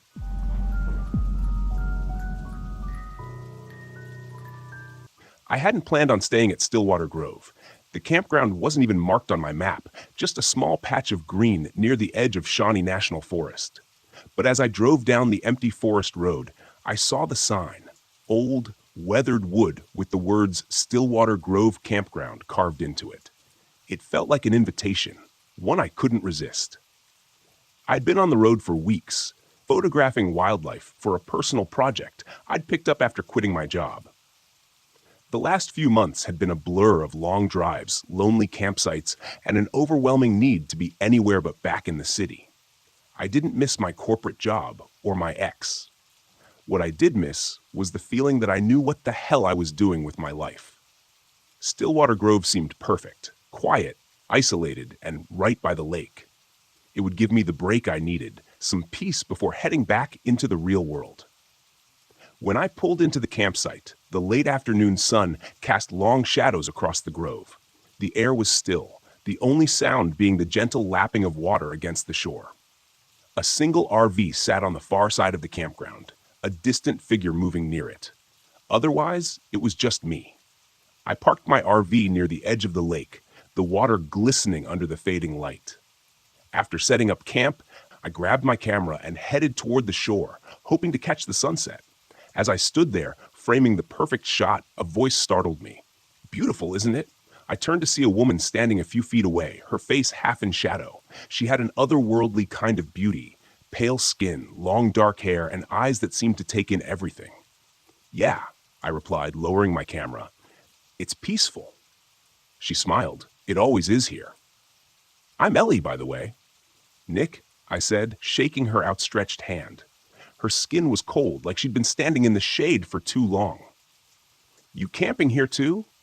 "For a little while," she said, her voice soft. "I come here every now and then. Can't stay away." Her words sent a shiver down my spine, though I couldn't explain why. I wasn't used to talking to people much anymore. The solitude had become my comfort zone, and something about Ellie felt out of place. "You here for the fishing?" I asked, trying to make small talk. She shook her head. "No, just the lake, the quiet." We stood in silence for a moment, watching the sun sink behind the trees. The sky turned shades of pink and orange, the water reflecting the colors like a mirror. I raised my camera, snapping a few shots, and when I looked back, Ellie was gone, just like that. I glanced around, but there was no sign of her. The other RV was still parked at the far end of the grove, but there was no movement. I chalked it up to her being quick on her feet, though it left me feeling oddly unsettled. That night, I couldn't sleep. The wind had picked up, making the trees outside rustle against each other like whispered secrets. I rolled over in bed, trying to find a comfortable position, but something felt off. The RV was too cold, colder than it should have been. I checked the thermostat, but everything seemed normal. Still, the chill lingered. I grabbed a blanket and tried to force myself to sleep. That's when I heard it. A faint sound, barely audible at first, like a woman's voice carried on the wind. I sat up, listening, but it was gone. Just my imagination, I thought. Long days alone in the woods will do that to you. But then I heard it again. This time it was clearer, a soft melodic humming coming from outside. I climbed out of bed, grabbing my flashlight. My breath fogged up in the cold air as I stepped outside the RV, scanning the campsite. Nothing. Just the stillness of the lake and the trees swaying gently in the wind.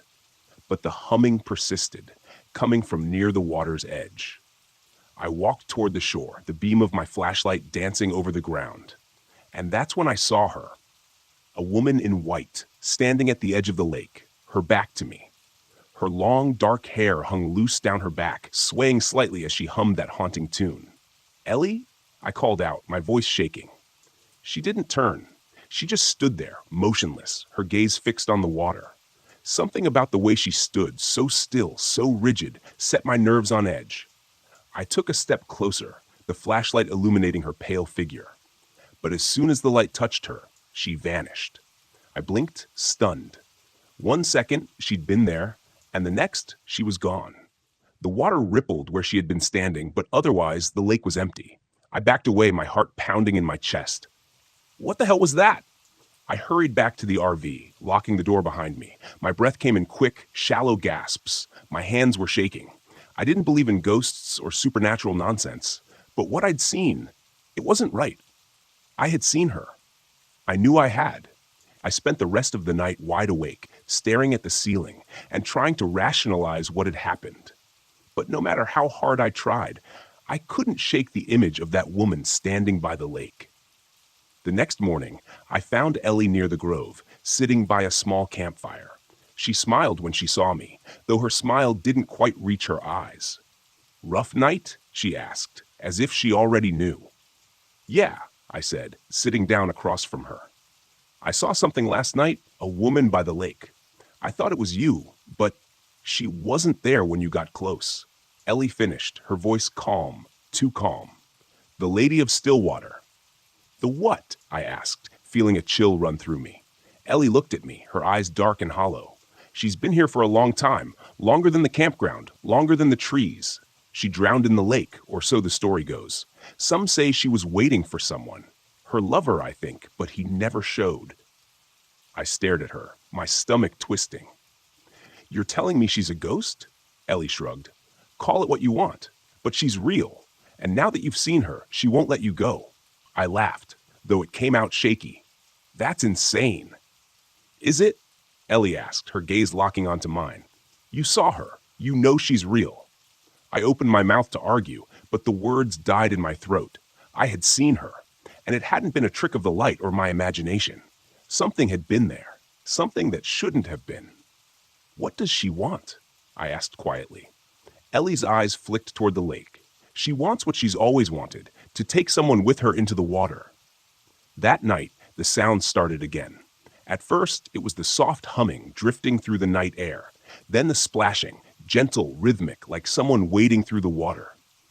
I lay in bed, my heart racing, my body tense. I didn't want to go outside. I didn't want to see her again. But the pull was stronger this time. A strange compulsion tugged at me, drawing me toward the lake. I tried to fight it, to stay in the RV, but my legs moved on their own, carrying me outside into the cold night air. The lake was calm, reflecting the pale moonlight. And there she was, standing in the water, her white dress billowing around her as if moved by an unseen current. "Come to me," she whispered, her voice soft but clear. "Please, come." I took a step forward, my body moving against my will. The water lapped at my shoes, and I could feel the cold seeping into my skin. "Come with me," she said again, her voice almost pleading now. "I've waited so long. I fought to resist, to break free from whatever force was drawing me in. But my feet kept moving, the water now up to my knees, freezing cold. I could feel the pull of the lake, the weight of the water dragging me down. Suddenly, a hand grabbed my arm, yanking me back with such force that I stumbled onto the shore. Ellie stood beside me, her face pale, her grip strong. "You have to leave," she said, her voice urgent now.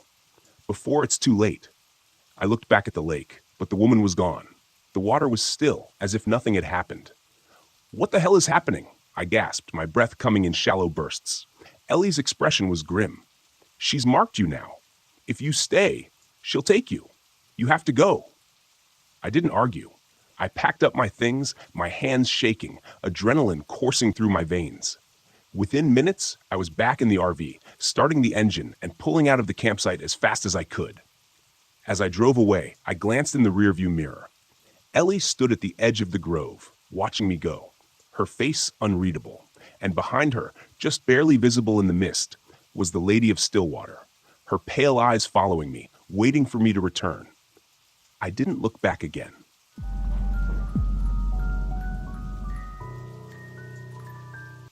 The Great Smoky Mountains had always been a dream destination, a place of beauty, solitude, and isolation where I could lose myself in the woods and maybe find myself again. After the breakup with Eric, I needed an escape, something to remind me that I was capable, that I could handle life on my own. Mark, of course, wouldn't let me do it alone. My brother insisted on coming along, and with him came Na, his bubbly girlfriend, and Lucas, a friend of his who seemed more interested in me than the mountains. The whole trip was supposed to be a solo adventure, but I caved. I figured I could handle them for a weekend. We set out early on Friday, and the trailhead was already buzzing with tourists, their laughter filling the crisp morning air. Mark led the way, checking his map obsessively while lugging around half a camping store's worth of gear. He liked to over-prepare for everything. Na, naturally cheerful, hummed some pop song as she skipped along behind him. Lucas stuck close to me, his jokes falling flat and his flirtations rolling off me like water on rock. I was there for the hike. The Smokies were breathtaking. The way the mist clung to the rolling hills, the distant sound of water rushing through the trees, the deep green of the pines and ferns that hugged the path. If I could just let myself melt into that wilderness, I thought, I might forget the reason I came here in the first place. But that sense of peace didn't last long. By the time we reached the more remote trail where we planned to camp, the crowds had thinned out. It was just us, and I was grateful for the quiet, at least at first. But as the sun began to dip behind the mountains, a strange heaviness settled over the forest. The cheerful calls of birds disappeared, replaced by an eerie stillness. "Something feels off," I said, mostly to myself. "You're just not used to the quiet," Lucas replied, a grin plastered on his face. "This is the best part. Just us and the wild." I nodded, but couldn't shake the sensation. As we set up camp, Mark was his usual methodical self, making sure the tents were positioned perfectly and ensuring the fire pit was well constructed. Meanwhile, Lucas's tent wouldn't stay upright. The poles sagged despite his best efforts. Na laughed at his struggle, but I could sense the rising frustration. "You didn't exactly bring a 5-star hotel, huh?" she teased. I didn't blame her for laughing. Lucas's tent was a joke, but when the wind picked up later that night, it was less funny. The flimsy thing shook and collapsed in on him. Halfway through dinner, Mark offered to help him fix it, but Lucas waved him off. "I'll manage," he muttered, clearly embarrassed. I felt a twinge of guilt, but the night was closing in fast, and we all needed rest. We sat around the fire, the woods around us thick with shadows. The Smokies, which had seemed so beautiful just hours earlier, now felt ominous. We were miles from the nearest ranger station, out of cell service, with nothing but trees and mountains for company. And then, just as we were beginning to relax, we heard it, a distant scream. It was high-pitched, echoing through the valley. It wasn't human, but it wasn't quite animal either. The sound made my skin crawl. "Cougar," Mark said, but he didn't sound convinced. "Yeah, right," Lucas scoffed, throwing another log on the fire. "That's the Wampus cat." He grinned, as if he'd just cracked some hilarious joke, but no one laughed. I hadn't grown up around here, but I knew enough about Appalachian folklore to recognize the name. The Wampus cat was the stuff of campfire stories. Half woman, half beast, cursed to stalk the woods and hunt down anyone who ventured too far from civilization. "Don't joke about that," Na said, her voice wavering. "People say they've seen it." Mark, ever the pragmatist, rolled his eyes. "It's just a legend. Probably an owl or something." But as the night wore on, I couldn't shake the feeling that we were being watched. The fire cast long shadows, and every crack of a twig in the distance made my heart skip. I wrapped my arms around my knees, trying to focus on the warmth of the fire and Na's cheerful chatter, but the unease settled deep into my bones. When I went to bed that night, I couldn't sleep. Every rustle of leaves outside my tent sounded too close. I kept thinking about that scream and the way it had seemed to echo from all directions. Eventually, exhaustion took over, and I drifted into a restless sleep. The next day, the tension between us started to show. Mark was irritable, frustrated that we weren't sticking to his planned itinerary. Na tried to keep the mood light, but her jokes felt forced. Lucas was quieter than usual, as though the previous night's collapse of his tent had deflated his bravado. It didn't help that the wildlife we encountered seemed wrong. Deer stood unnaturally still, watching us with glassy eyes. We came across a black bear in the distance, and instead of lumbering away as they usually do, it stood on its hind legs, staring at us for far too long. I didn't mention it to the others, but I noticed that every time we passed an animal, it was facing us, not the other way around. "They're just curious," Mark said when I finally pointed it out, but I wasn't so sure. By the time we made it back to camp that evening, a low fog had settled in around the trees, shrouding everything in a thick, wet blanket. My unease from the night before returned, stronger than ever. I set my gear down near the fire pit and wandered toward the edge of camp, drawn to the stillness that felt too unnatural. As I stood there scanning the woods, something moved in the distance. At first, it was just a shadow, a blur of movement between the trees. I blinked, thinking my eyes were playing tricks on me, But then I saw it again. Something humanoid, but not quite. It was tall, hunched, and moved with a feline grace. For a split second, I swore I saw glowing yellow eyes staring back at me from the shadows. Hannah? I jumped, startled by Mark's voice. Yeah, I lied, turning back to the fire, but I kept looking over my shoulder, searching the tree line for any sign of the creature. Nothing. But I knew I hadn't imagined it. That night, the woods came alive with sound. The same scream echoed through the trees, but this time it was closer, louder. I could hear branches snapping in the distance, something big moving through the underbrush. Na woke with a start, her eyes wide with fear. Mark, she whispered, shaking him awake. Something's out there. Lucas sat up too, his face pale in the firelight. It's the Wampus cat, he said. But this time there was no humor in his voice. I glanced at Mark, hoping for some reassurance, but even he looked rattled. We need to stay together, Mark said, his voice low and steady. Whatever it is, it's probably just curious. Let's not provoke it. But as the night wore on, the sounds grew closer, branches breaking, heavy footsteps circling our camp. I gripped the camping knife I kept in my pack, my hands slick with sweat. The fire crackled weakly, its light barely piercing the thick fog that had rolled in again, and then it attacked. It happened so fast. 1 minute, we were huddled around the fire, and the next, something lunged from the shadows, knocking Lucas off his feet. He screamed, scrambling to get away, but the creature, whatever it was, slashed at him with claws I could barely see.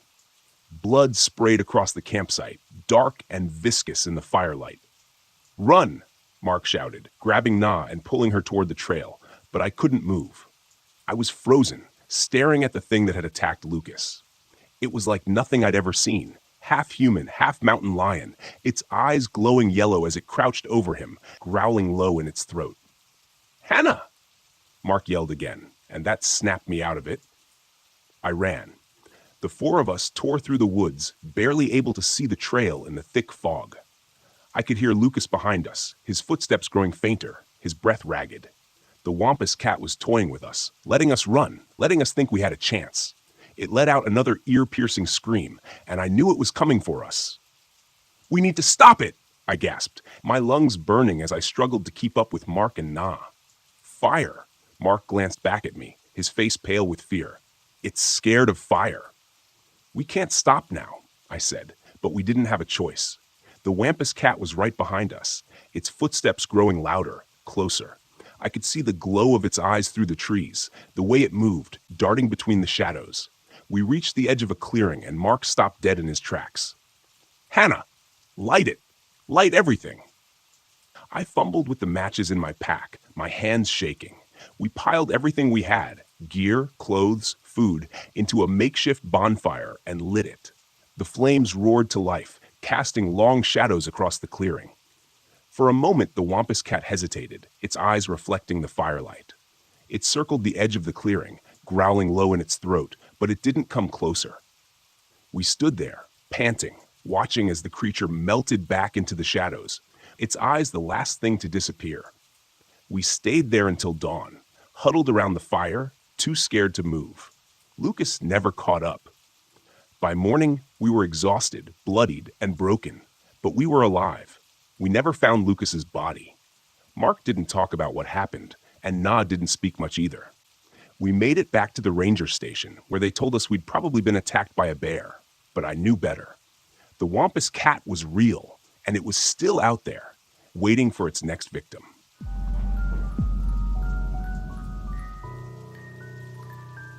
The road wound through the dense trees, snaking deeper into the heart of the low national forest. The thick canopy above allowed only sparse sunlight to filter through, casting shadows across the narrow dirt road. I gripped the steering wheel of my RV, trying to shake off the gnawing sense of unease creeping up my spine. It had been 3 hours since I'd passed another vehicle. Solitude was the whole point, wasn't it? This trip was supposed to help me clear my head, to reconnect with myself after the divorce.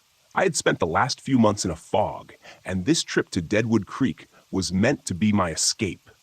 A test of independence. No ex-husband, no stress, just me in the wilderness. I needed this. At least, that's what I'd been telling myself for the past 2 weeks. Deadwood Creek Campground wasn't listed on any mainstream maps, just a blip on an obscure site for hardcore campers who sought isolation. The campground had a reputation, but that was part of the appeal. I needed remote quiet, far away from anything that reminded me of what I'd left behind. But as I pulled into the clearing, past the sign half buried in moss that read Deadwood Creek, a shiver ran through me. The place was eerily quiet, the kind of silence that makes you second-guess your decision to be alone. I parked the RV near a small trickling creek. The only other vehicle was an old beat-up camper a short distance away, nestled under the towering pines. It was empty. No sign of movement, no campfire. Good. I wasn't in the mood for socializing. I stepped out into the cool afternoon air and surveyed the site. The woods were thick, ancient. The ground was littered with pine needles, muffling the sound of my footsteps. A perfect retreat. I set up camp, unfolding my chair and setting my mug of tea beside me as I sat by the creek, listening to the soft gurgle of the water. It was peaceful, just as I'd hoped. But after a while, the peace felt off, too still. The air grew heavy, pressing down on me, and the silence wasn't comforting anymore. It was oppressive. My mind wandered back to the stories I'd read online, the rumors about Deadwood Creek's dark history. This used to be a mining settlement during the gold rush, or so the tale went. Dozens of men had come to find their fortunes, but most found only death. Mysterious disappearances, bodies never recovered. Some say the men still haunt the place, bound to the land, working their endless shifts beneath the earth. I dismissed it at first, chalking it up to local folklore meant to spook tourists. But now, sitting alone in the fading light, the stories didn't seem so far-fetched. The wind rustled the trees, and I jumped at the sound. Get it together, Hannah, I thought, rolling my eyes at my own nerves. I hadn't come all this way just to scare myself into leaving. That's when I saw him, a man standing near the edge of the campground, just at the tree line, leaning against a tree. He was tall, with broad shoulders and a scruffy beard, his clothes worn and dirty as if he'd been out here for weeks. His gaze was fixed on me. I waved awkwardly, and he lifted a hand in response before slowly walking over. Didn't mean to spook you, he said, his voice easy, almost too casual. Didn't expect anyone else out here this late in the season. I wasn't expecting anyone either, I replied, forcing a smile. Just needed some time alone, you know? Yeah, I get that, he chuckled, though the sound didn't quite reach his eyes. I'm Rick, by the way. Been coming here for years. I nodded, unsure what to say. Rick had the look of someone who belonged out here, who knew the woods like the back of his hand. I didn't. Be careful out here, Rick said after a pause, his gaze drifting toward the woods. Deadwood Creek's got a history. Strange things happen when the sun goes down. My skin prickled at his words, but I forced myself to laugh. Let me guess. Ghost stories? Miners and all that? Rick's expression didn't change. Something like that. Just don't stray too far from your camp. He turned and walked back to his camper without another word, leaving me with a knot of unease in my stomach. That night, I couldn't sleep. The RV was quiet, the temperature inside dropping faster than I expected. I wrapped myself in blankets and tried to ignore the feeling that something was wrong. Then the sound started. At first, I thought it was the wind, but soon I realized it was more than that. Faint at first, barely perceptible. A rhythmic clinking echoed from the direction of the creek. It sounded like tools, mining tools, pickaxes striking rock. I bolted upright in bed, my heart pounding. No, I was just imagining it. This was what I came here for, solitude. But I couldn't shake the sound. It was getting louder, the metallic rhythm persistent, almost like a heartbeat. I grabbed a flashlight and climbed out of the RV, my breath visible in the cold night air. The forest was a wall of darkness, the trees looming overhead like silent sentinels. The sound of the creek was louder now, rushing over rocks, and I could swear I heard voices, whispers carried on the wind. My flashlight beam swept across the campsite, catching nothing but trees and the faint shimmer of water. But then I saw them. Figures, shadowy, half-formed shapes moving by the creek. Their outlines faint but unmistakably human. They moved like they were working, digging, swinging pickaxes in time with the clinking sound. My throat tightened as I realized they weren't there in the normal sense. They were translucent, faded. I stumbled back, my mind scrambling to make sense of it. Ghosts? No, that was impossible. I backed toward the RV, my pulse racing, but as I turned, I nearly collided with Rick.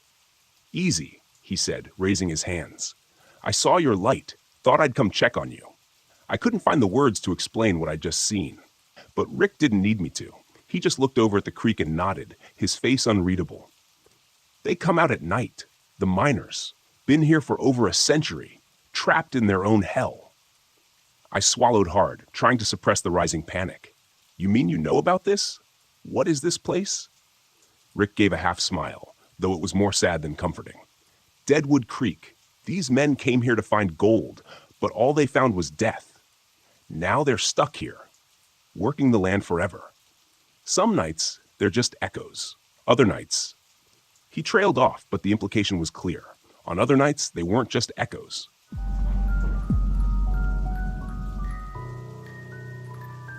You get used to the rhythm of the road after a while. The hum of the engine beneath you, the steady pull of the truck, the highway stretching out like a never-ending ribbon. It's a kind of solitude I've come to appreciate over the years.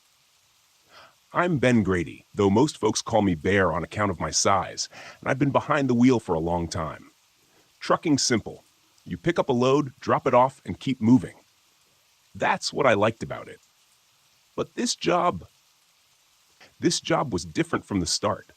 I'd picked up the trailer in Chicago. The client was a slick, suited guy, one of those corporate types. Barely even looked at me as he handed over the papers. "Keep the trailer locked," he said, like it was the most natural thing in the world. No stops, no questions. I should have known something was off. The pay was double the usual rate, too good for a straightforward haul across I-80 to Salt Lake City. But I was behind on bills, and after the divorce. Well, you don't say no to easy money. Now, somewhere between Kearney and North Platte, Nebraska, in the dead of night, that easy money was starting to feel like blood money. The road was empty, save for the occasional distant glow of farmhouses, but otherwise, it was just me, my rig, and miles of flat highway. Nothing but darkness ahead and behind. My truck's headlights cut through the night, illuminating the white lines on the road, but something about the blackness beyond felt heavier than usual, like it was waiting. I tried not to think too hard about it. Just keep driving, get to Salt Lake, drop the load, and forget about it. Simple. But then the first strange thing happened. The truck's temperature gauge started going haywire, flipping between cold and hot so fast I thought it was broken. First, the cab was freezing. Then it was sweltering, all within minutes. I pulled over onto the shoulder, popped the hood, and checked the engine. Everything looked fine. I chalked it up to a glitch in the electronics. These rigs are built to last, but every now and then something acts up. Satisfied I wasn't about to fry the engine, I climbed back in. But as I settled into the driver's seat, I heard it, a soft thump from the trailer. I froze, my hand halfway to the ignition. It was faint, but there was no mistaking it. Something had moved in the back. I forced myself to breathe slowly. It's nothing, probably just the cargo shifting. Hell, I didn't even know what was in there. But heavy loads can settle like that. Still, a knot twisted in my gut. It was too quiet, too deliberate. For a second, I thought about checking the trailer, but the client's voice echoed in my mind. "Keep it locked. No stops, no questions." Fine. I wasn't going to ask any questions, and I sure as hell wasn't going to break the lock. I fired up the engine and got back on the road, but the tension lingered.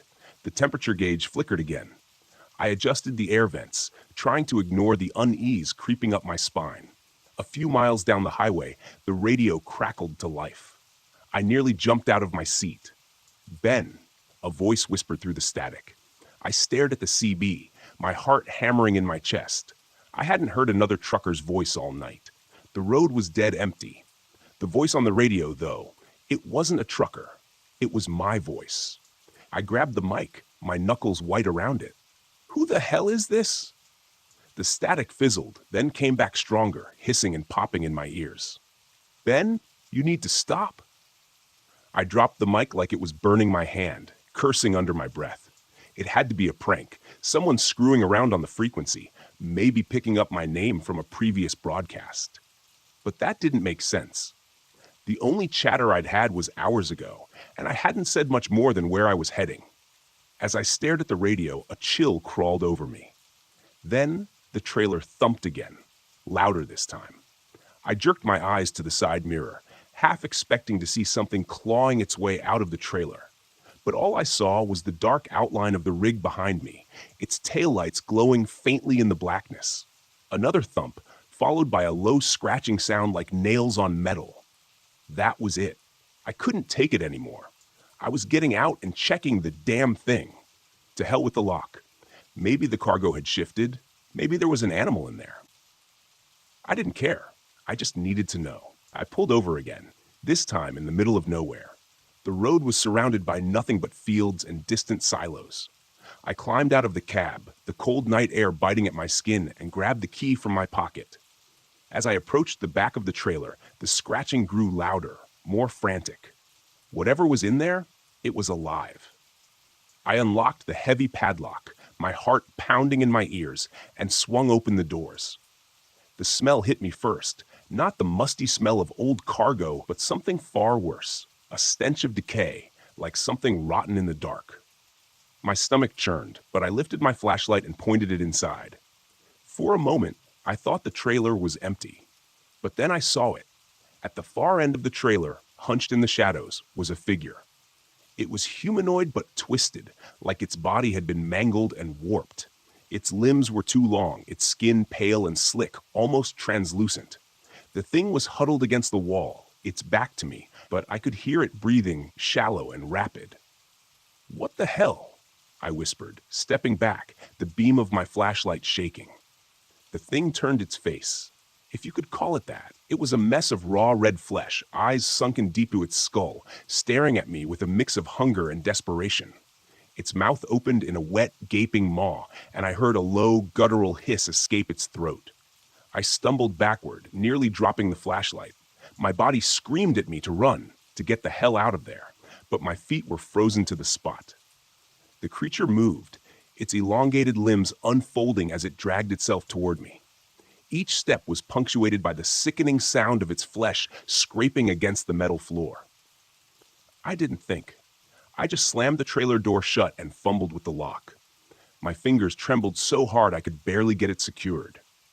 The thing inside let out a shriek. A sound so unnatural, so piercing, it felt like it was burrowing into my skull. I stumbled back to the cab, my legs shaking beneath me, and jumped inside, slamming the door shut behind me. For a moment, I just sat there, my breath coming in ragged gasps. What the hell had I just seen? What had they put in my truck? I knew I couldn't stay parked on the side of the road, not with whatever that thing was still inside. I had to move, get away from here. But I also knew I couldn't drive that thing to Salt Lake. No way. Whatever was in the back of my trailer, it wasn't going to make it to its destination. I grabbed the CB mic again, my hand shaking. "This is Ben Grady." I hesitated, glancing in the side mirror, half expecting to see the creature clawing its way out. "I need help. There's something in my trailer." Static. Then, through the crackling noise, I heard it again. "Ben, you need to stop." My voice, clearer this time, like it was coming from right beside me.